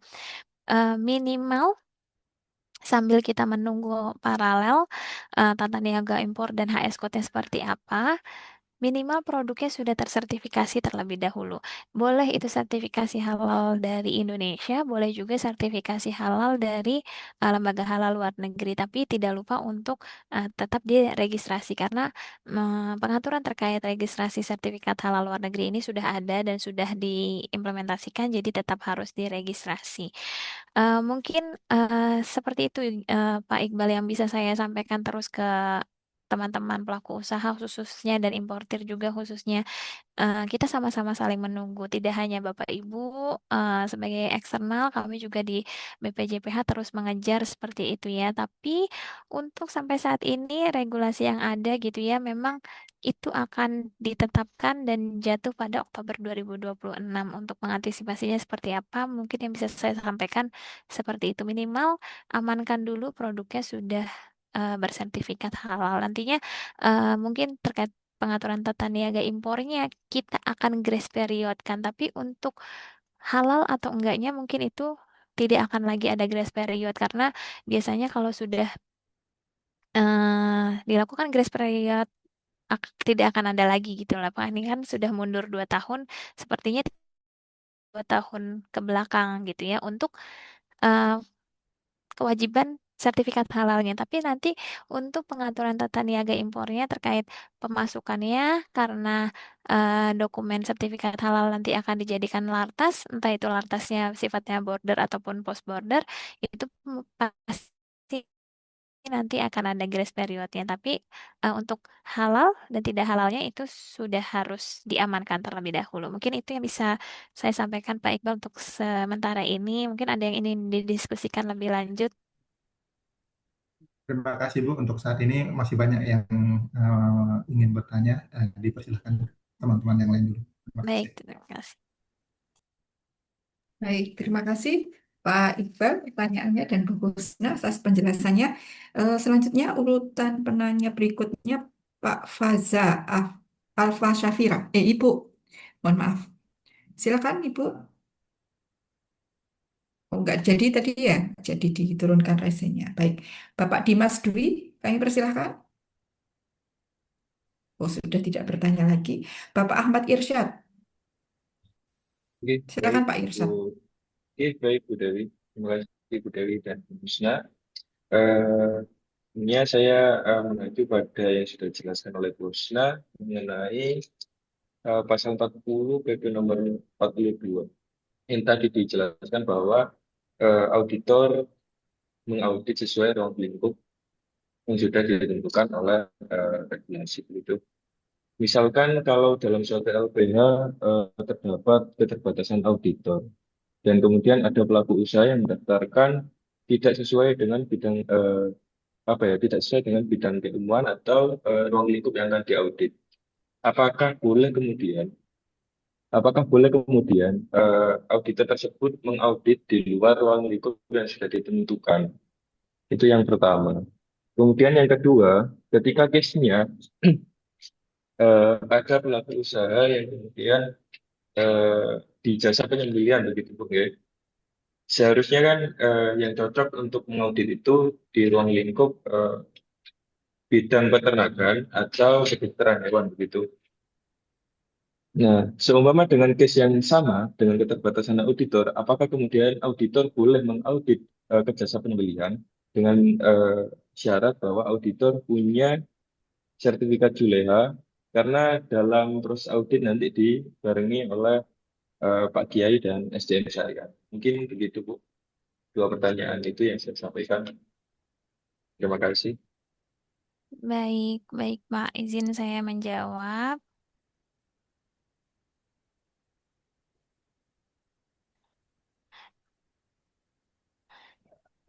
Baik, Bapak Ibu, izin saya menjawab. Untuk lingkup kompetensi, jawabannya tidak bisa ya, Pak. Mohon maaf sekali karena memang sebagaimana diatur dalam regulasi kami, bahwasannya untuk lingkup kompetensi kelompok jasa penyembelihan sekurang-kurangnya berpendidikan paling rendah strata 1 di bidang kedokteran hewan dan peternakan. Jadi di luar itu belum bisa seperti itu. Jadi pun LPH ketika apa namanya ketika diakreditasi ya Bapak Ibu. Jadi LPH ini ketika diakreditasi nantinya oleh asesor juga akan dilihat gitu ya sejauh mana auditor yang dimiliki ini lingkup kompetensinya apa, kemudian bisa melakukan pemeriksaan terhadap ruang lingkup apa saja gitu ya. Jadi juga LPH juga harus menentukan matriks apa namanya auditor yang diturunkan untuk melakukan pemeriksaan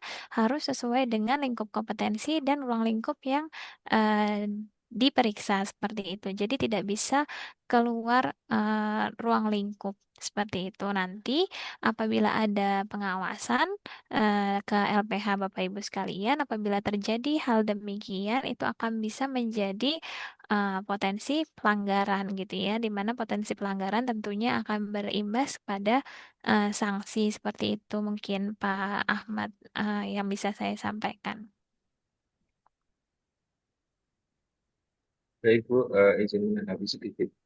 Kiranya ketika sekalipun itu tidak sesuai dengan ruang lingkup, tapi eh, seorang auditor dia punya sertifikat Juleha, juru sembelih halal. Apakah kemudian diperbolehkan ya? Karena dalam kondisi keterbatasan auditor misalnya, apakah Iya, diperbolehkan? Tetap tidak ya? baik. Mungkin terlihat ya Bapak share screen saya. Oke, sudah Bu. Oke, ya.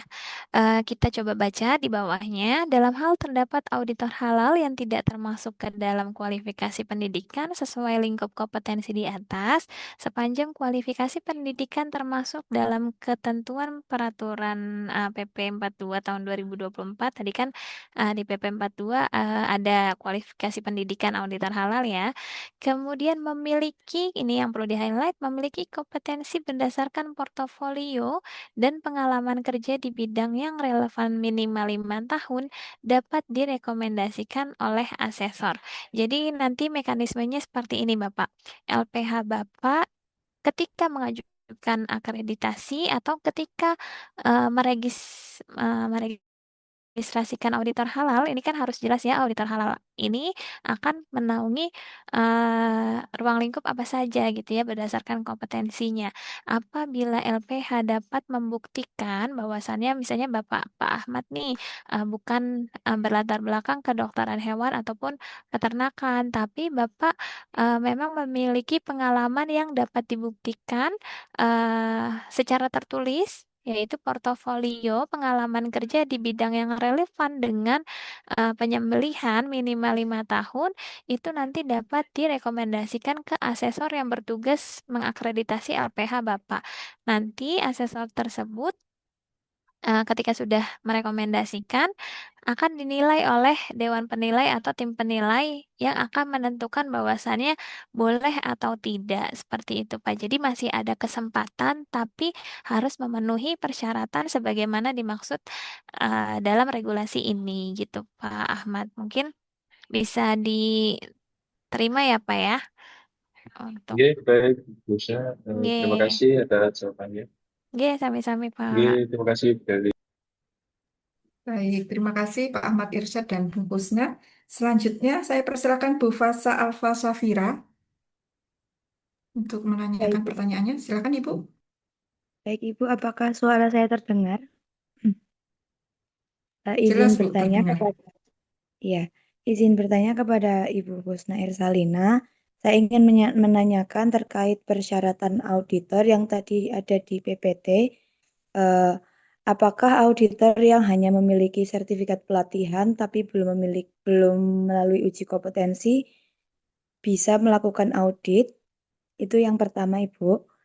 Yang kedua, saya ingin menanyakan, apabila kita sekarang sedang tergabung di LPH yang tingkatnya masih pratama, kemudian pindah domisili, bagaimana regulasinya? Apakah harus pindah LPH atau bagaimana, Ibu? Baik. Baik, terima kasih Bu Faza. Untuk auditor halal yang belum Serkom itu memang hanya bisa eh, bernaung di LPH Pratama gitu ya. Jadi bernaung di LPH Pratama masih boleh dan tentu boleh melakukan pemeriksaan ke lapangan ke pelaku usaha selama memang Bapak Ibu sudah diregistrasikan oleh LPH-nya. Jadi untuk LPH Pratama ini memang syaratnya tidak sampai ke Serkom, boleh sampai pelatihan saja, tapi tetap harus sudah diregistrasikan ke BPJPH.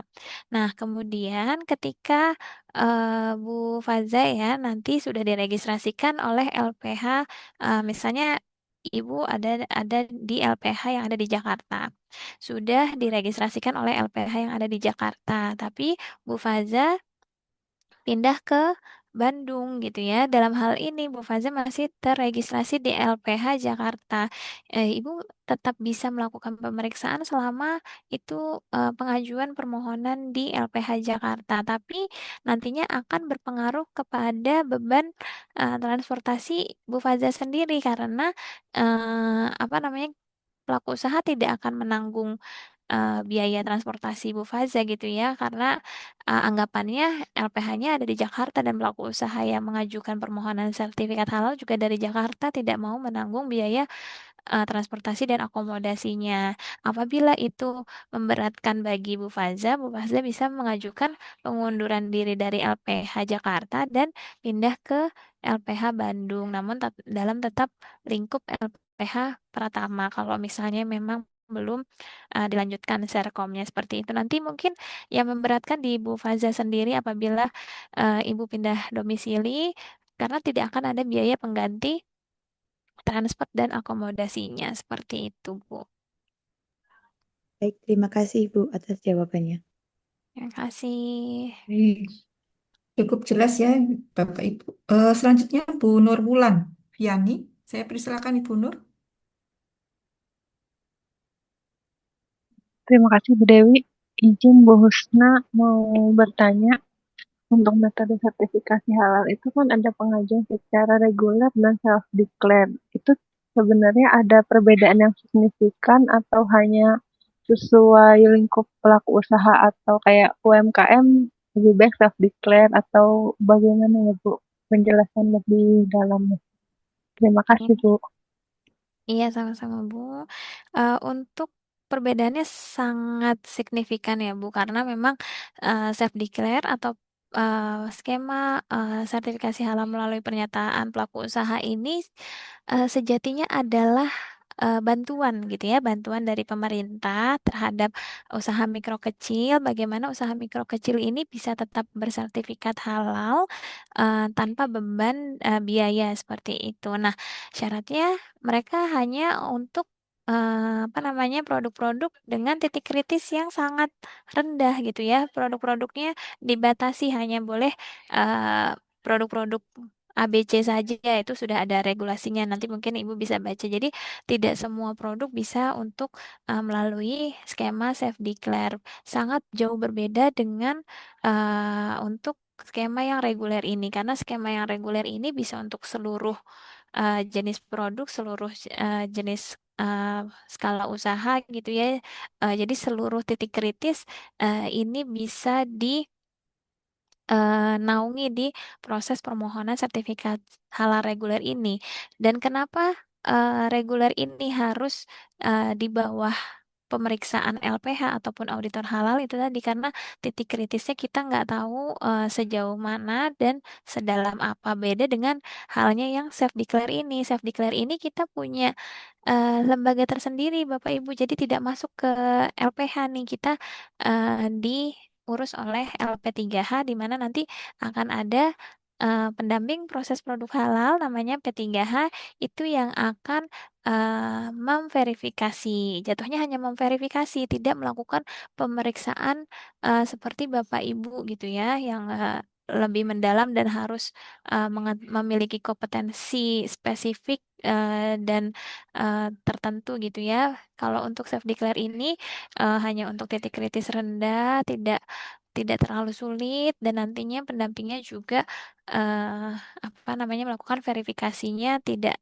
sedalam itu gitu ya, tidak seperti Bapak Ibu sekalian di sini yang memang harus berkompetensi khusus dan lebih mengetahui terkait titik kritis suatu proses produk halal seperti itu. Mungkin seperti itu, Bu Wulan. Baik, terima kasih Bu Husna. Terima kasih Bu Sama-sama, Dewi. Bu. Baik, terima kasih ya Bu Nur Wulan dan Bu Husna atas penjelasannya.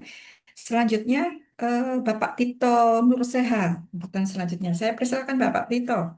Ya, terima kasih banyak Ibu Dewi atas kesempatannya. Eh,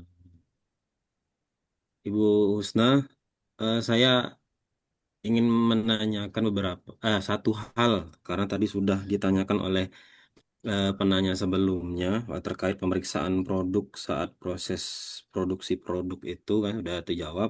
Nah, karena kita di sini kan sebagai auditor halal gitu ya, Bu.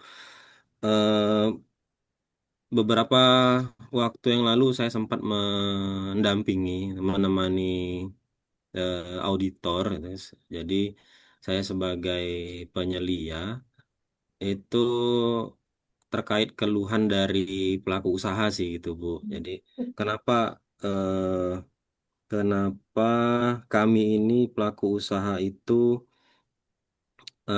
sekarang karena adanya dapur SPPG atau MBG ini Bu, jadi standarnya itu terlalu ketat gitu Bu. Jadi mereka itu agak mengeluhkan hal tersebut karena kalau dilihat dari tugas sebagai auditor kan tadi di PPT udah jelas ya Bu, karena pelaku usaha ini harus melengkapi beberapa dokumen gitu. Jadi kesannya mereka tuh bilang auditor halal kok sampai ke arah sana banget gitu. Padahal ini kan kami kemarin udah uji sama bidang yang lain ya, kementerian lain atau bagian uji yang lain gitu, Bu. Tuh, ini kan terkait dengan regulasi kita sebagai auditor halal di lapangan. Itu aja, Bu Usna. Iya, baik. Ini berarti gimana Pak? Maksudnya kenapa gitu ya? Kan Reg terkait dengan regulasi kita dan itu kan tugas kita sebagai auditor nanti di lapangan, Bu.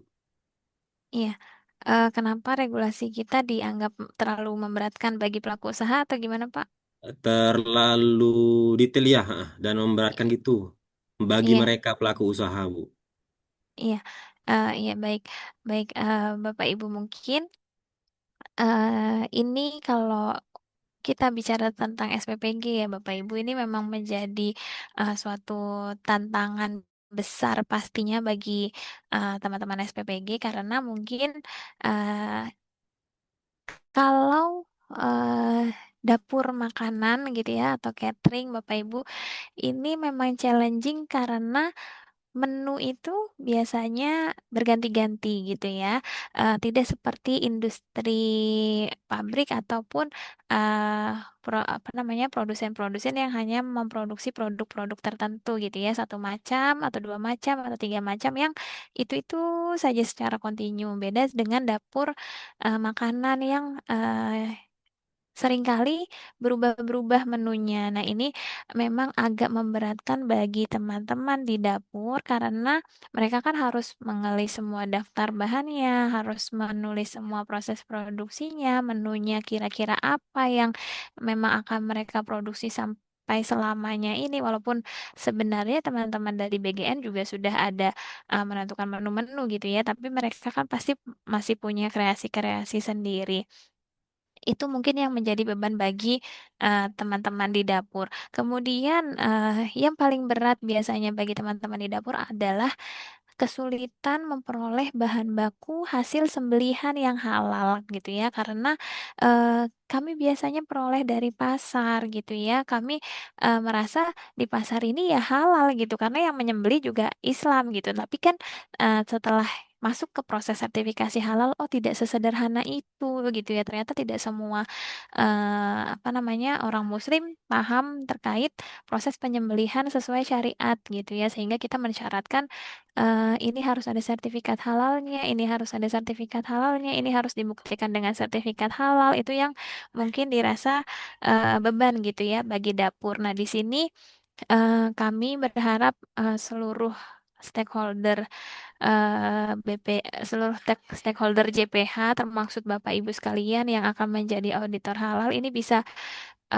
coba gitu ya Bapak Ibu membantu bagaimana menjelaskan ke teman-teman kita yang mungkin belum memiliki pemahaman sejauh yang kita pahami seperti itu. Tapi memang tidak bisa instan gitu ya Bapak Ibu, memang harus pelan-pelan dan diberi pengertian bahwasannya hewan yang tidak disembelih sesuai dengan syariat memang itu jatuhnya tidak halal, kemudian resikonya seperti apa, firman Allahnya seperti apa, sehingga perlahan-lahan kalau misalnya Bapak Ibu bantu juga dengan pengertian, insya Allah dari teman-teman pelaku usaha yang melakukan gitu ya bisa memahami dan mengerti bahwasannya untuk penyediaan bahan khususnya yang memang sangat berat bagi teman-teman pelaku usaha ini bisa dipenuhi. Mungkin itu Pak Tito yang bisa saya sampaikan. Ya, makasih Bu Husna. Terima kasih Bapak Ibu. Baik, terima kasih. Selanjutnya, saya persilahkan Ibu Ratu Falasifah. Silakan Ibu. Baik, terima kasih waktunya untuk Bu Dewi dan Bu Husna.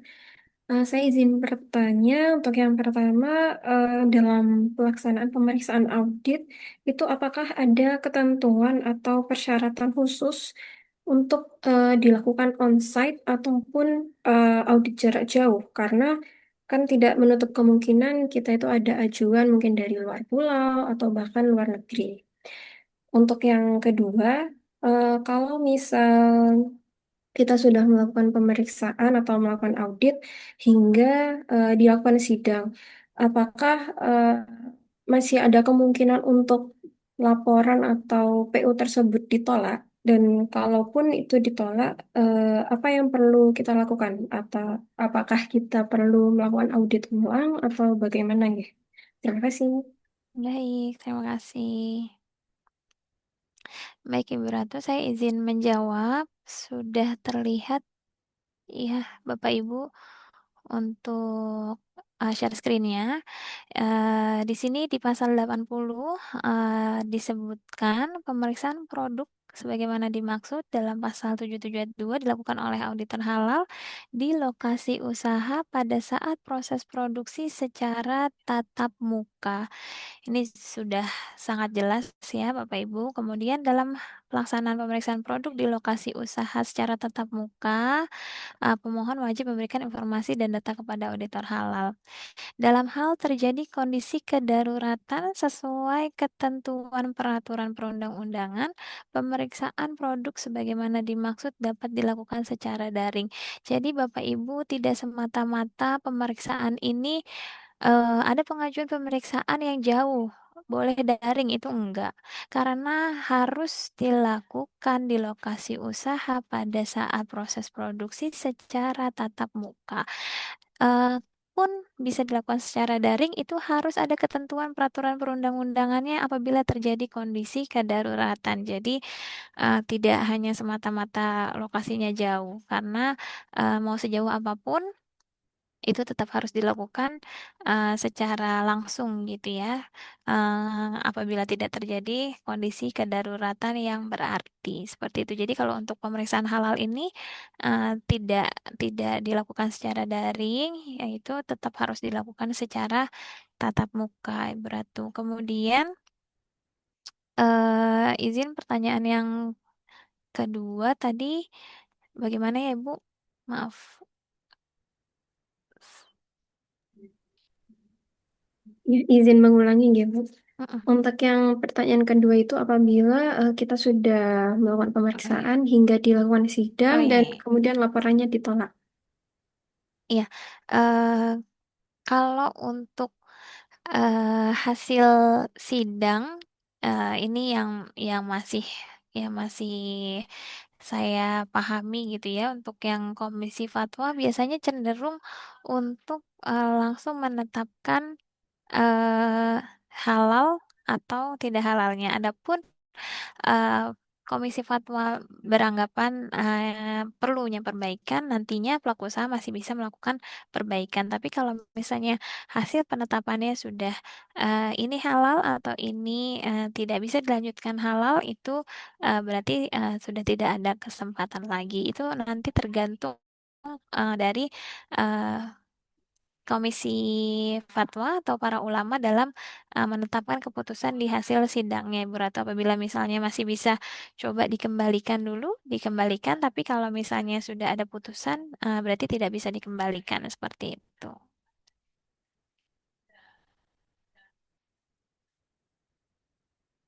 Mungkin Baik, ada yang terima kasih, Ibu. Terima kasih, Bu. Ya, oke Bu Ratu, sudah jelas ya. Selanjutnya Bu Lilis Sulistiawati. Saya persilakan Ibu Lilis. Oke, baik. Terima kasih atas kesempatannya Ibu Dewi. Mbak Husna, luar biasa ya ilmunya nih saya. Kebetulan saya belum seperti Bapak Ibu yang lain mungkin dari LPH dan lain-lain gitu ya. Tapi luar biasa gitu. Buat saya ini sangat menarik dan apa ya? Mungkin udah jadi cita-cita kali ya dari dulunya tuh saya tuh pengen banget gitu ya berkontribusi gitu ya terhadap agama nih apa sih gitu ya. Kebetulan saya dulu itu punten ya jadi cerita dulu itu waktu saya dulunya kan dari AK ya. AK itu saya apa namanya PKL-nya itu di tempatnya Bu Profesor Dr. Aisyah Girindra. Kebetulan beliau juga sebagai yang pertama juga ya tentang halal ini gitu ya. Jadi udah dari situ sudah terdawamkan gitu ya. Ingin sekali rasanya itu. Mudah-mudahan nanti bisa gitu ya. Baik terkait yang itu terkait apa? Tadi yang disampaikan oleh Pak Tito ya. Betul gitu, saya juga pernah merasakan itu gitu ya. Jadi pada saat apa ya berdiskusi dengan UMKM ya, bakso ya terutama ya produk bakso itu memang kesulitan sekali ya gitu ya. Mereka kan tidak mendapatkan daging hanya dari pasar gitu ya, dan itu sulit sekali gitu. Adapun kalaupun mungkin yang ada sertifikatnya pasti harganya jauh lebih mahal gitu kan ya, itu kesulitannya. Jadi ya belum belum bisa memberikan solusi yang terbaik lah ya sama apa teman-teman UMKM itu satu. Apa ya bukan mengomentari ikut bercerita lah ya kesulitannya di situ. Oke, kalau pertanyaan saya ini terkait apa ya kan ada produk lokal dan ada produk import juga gitu ya. Nah, pertanyaannya ke Mbak Husna ini apa apa ya perbedaan regulasinya itu seperti apa ya untuk jaminan produk halal yang produk lokal dan yang import. Itu saja ya Mbak Husna. Baik, baik terima kasih Bu Lilis ya Allah, Insya Allah ya Ibu, kami dari BPJPH benar-benar sangat mengharapkan partisipasi Bapak Ibu sekalian gitu ya, yang tidak hanya datang hanya berbekal motivasi untuk pekerjaan gitu ya, tapi dari hati juga di mana mau mencoba berkontribusi di halal ini, Insya Allah memang akan menjadi amal jariah juga buat Bapak Ibu sekalian, bagaimana kita menjalankan firman Allah Subhanahu wa taala insya Allah. Ibu Lilis, baik, saya jadi merefresh kembali terkait kesulitan pelaku usaha dalam menyediakan bahan, khususnya bahan hasil sembelihan gitu ya, yang susah diperoleh di pasaran gitu ya. Bapak Ibu, kabar baiknya ini sudah menjadi perhatian dari Kepala Badan juga.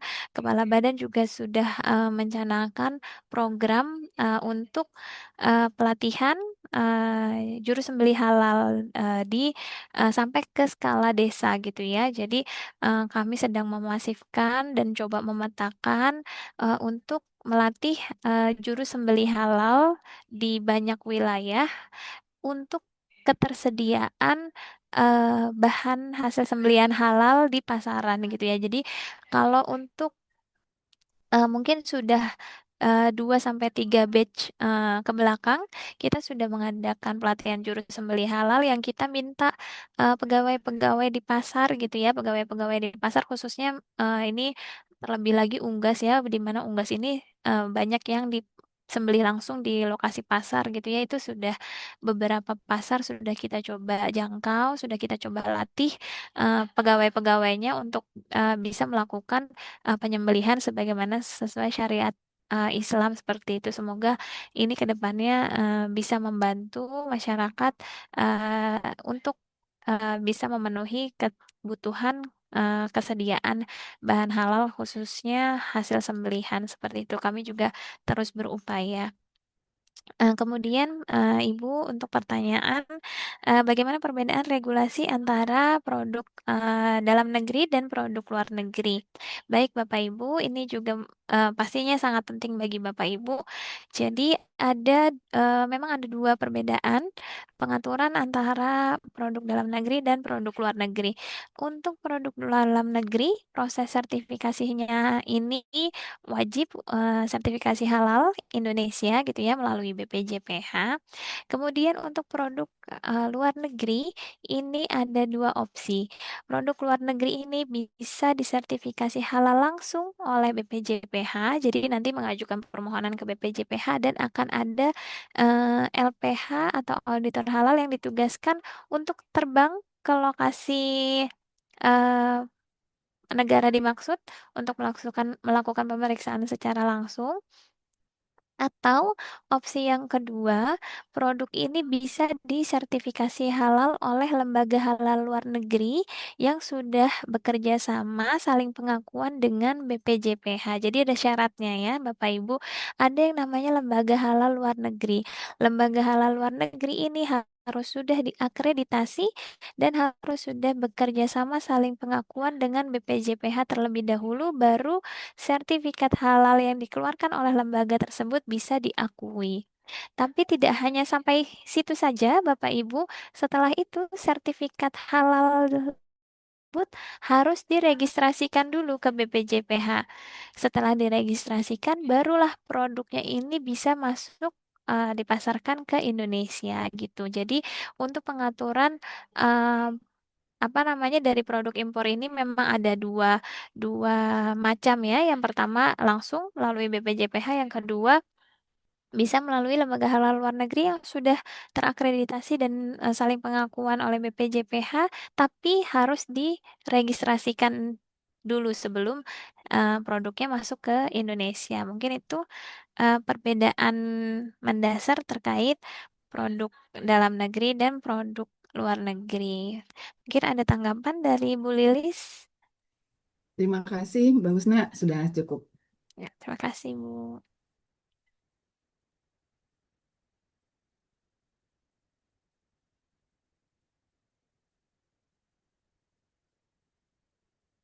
Maaf, saya masih mute ya.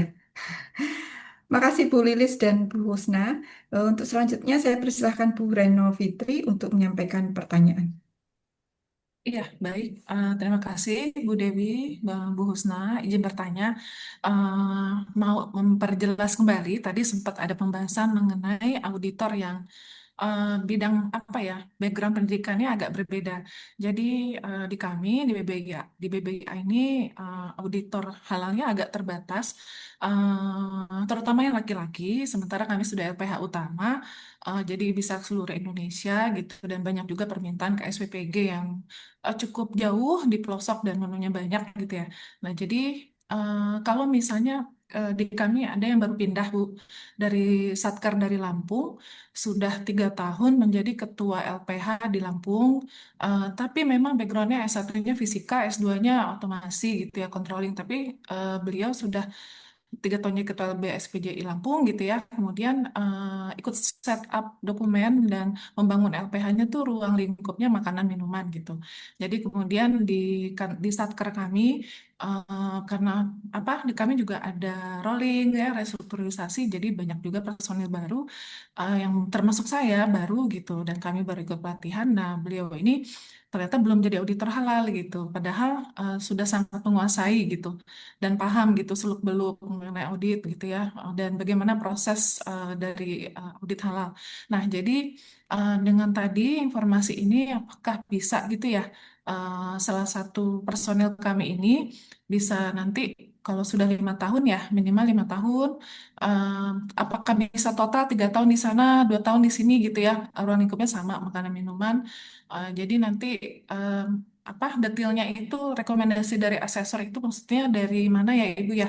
Asesor BPJPH atau bagaimana? Boleh tolong diinformasikan lebih detail. Nanti akan kami catat. Jadi nanti mudah-mudahan ke depannya harapan kami beliau ini kalau masih ya masih nanti akan di BBA ini nanti bisa kami jadikan auditor juga gitu, auditor halal di ruang lingkup makanan minuman. Mungkin itu saja Bu Husna, Bu Dewi, terima kasih. Baik, baik, terima kasih Bu Reno. Eh, Untuk kasus tersebut sangat bisa Ibu siapkan dari sekarang seperti itu ya. Jadi eh, boleh dicicil persiapan portofolionya. Boleh Bu dari 3 tahun sebelum di LPA sebelumnya, kemudian 2 tahun di penempatan posisi yang sekarang itu bisa digabung selama memang itu relevan dengan nantinya ruang lingkup kompetensi yang akan dinaungi oleh beliau seperti itu. Kemudian nanti mekanismenya seperti ini, Bu. LPH ini kan diakreditasi oleh BPJPH. Kemudian setiap tengah masa akreditasinya akan ada surveillance seperti itu. Nanti boleh diajukan ketika surveillance kepada asesor bahwasannya kita mau menambah apa namanya menambah auditor dengan kompetensi berikut, kemudian ruang lingkup berikut gitu ya. Portofolionya juga sudah disiapkan.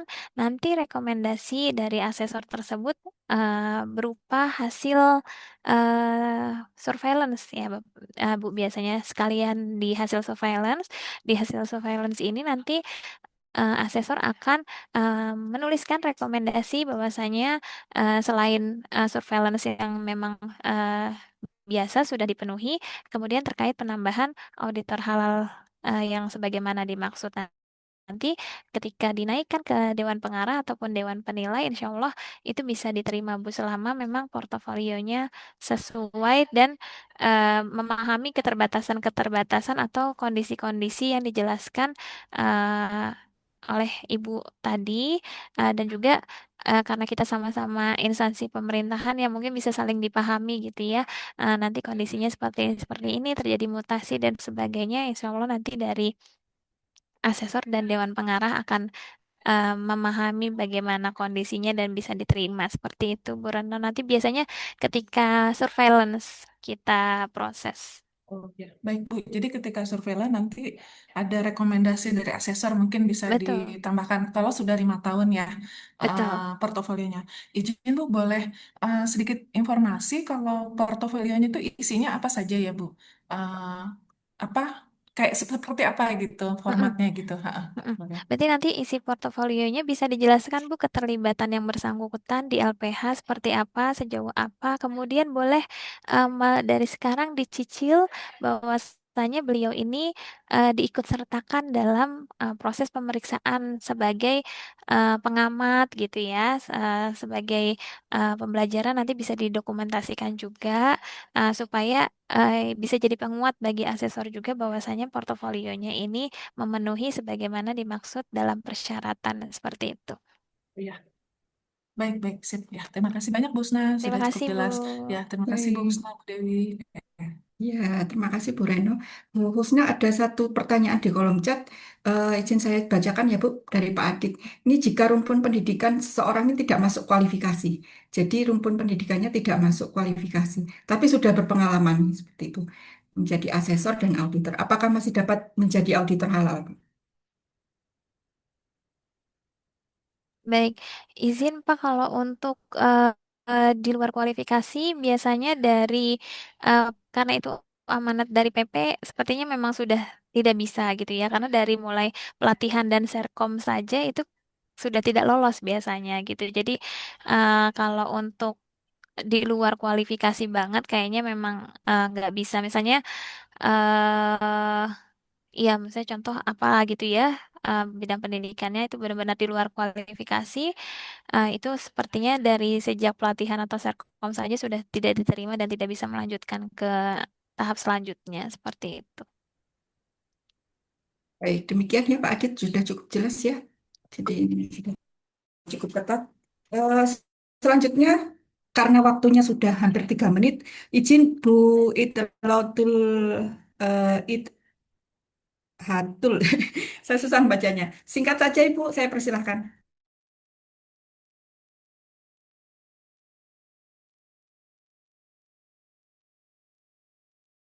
Di-mute, Bu.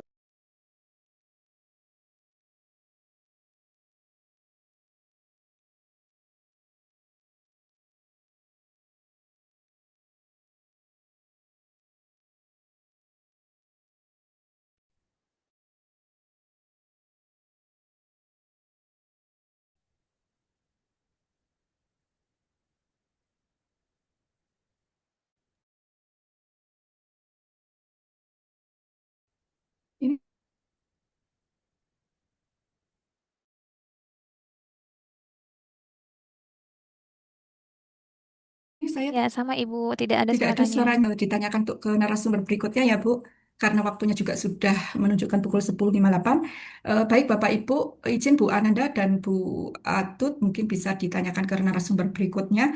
Untuk selanjutnya, sebelum ditutup sesi ini, mohon berkenan Bu Husna untuk memberikan closing statement Bu. Baik, Bapak Ibu, saya Husna Ersalina mewakili BPJPH dalam penyampaian materi kali ini.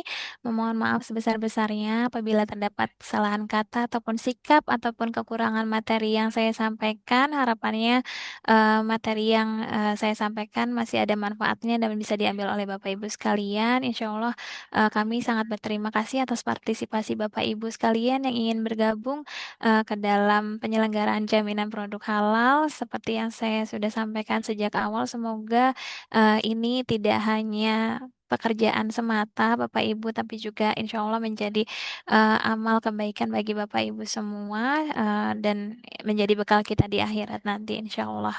Terima kasih saya ucapkan. Akhir kalam, wassalamualaikum warahmatullahi wabarakatuh.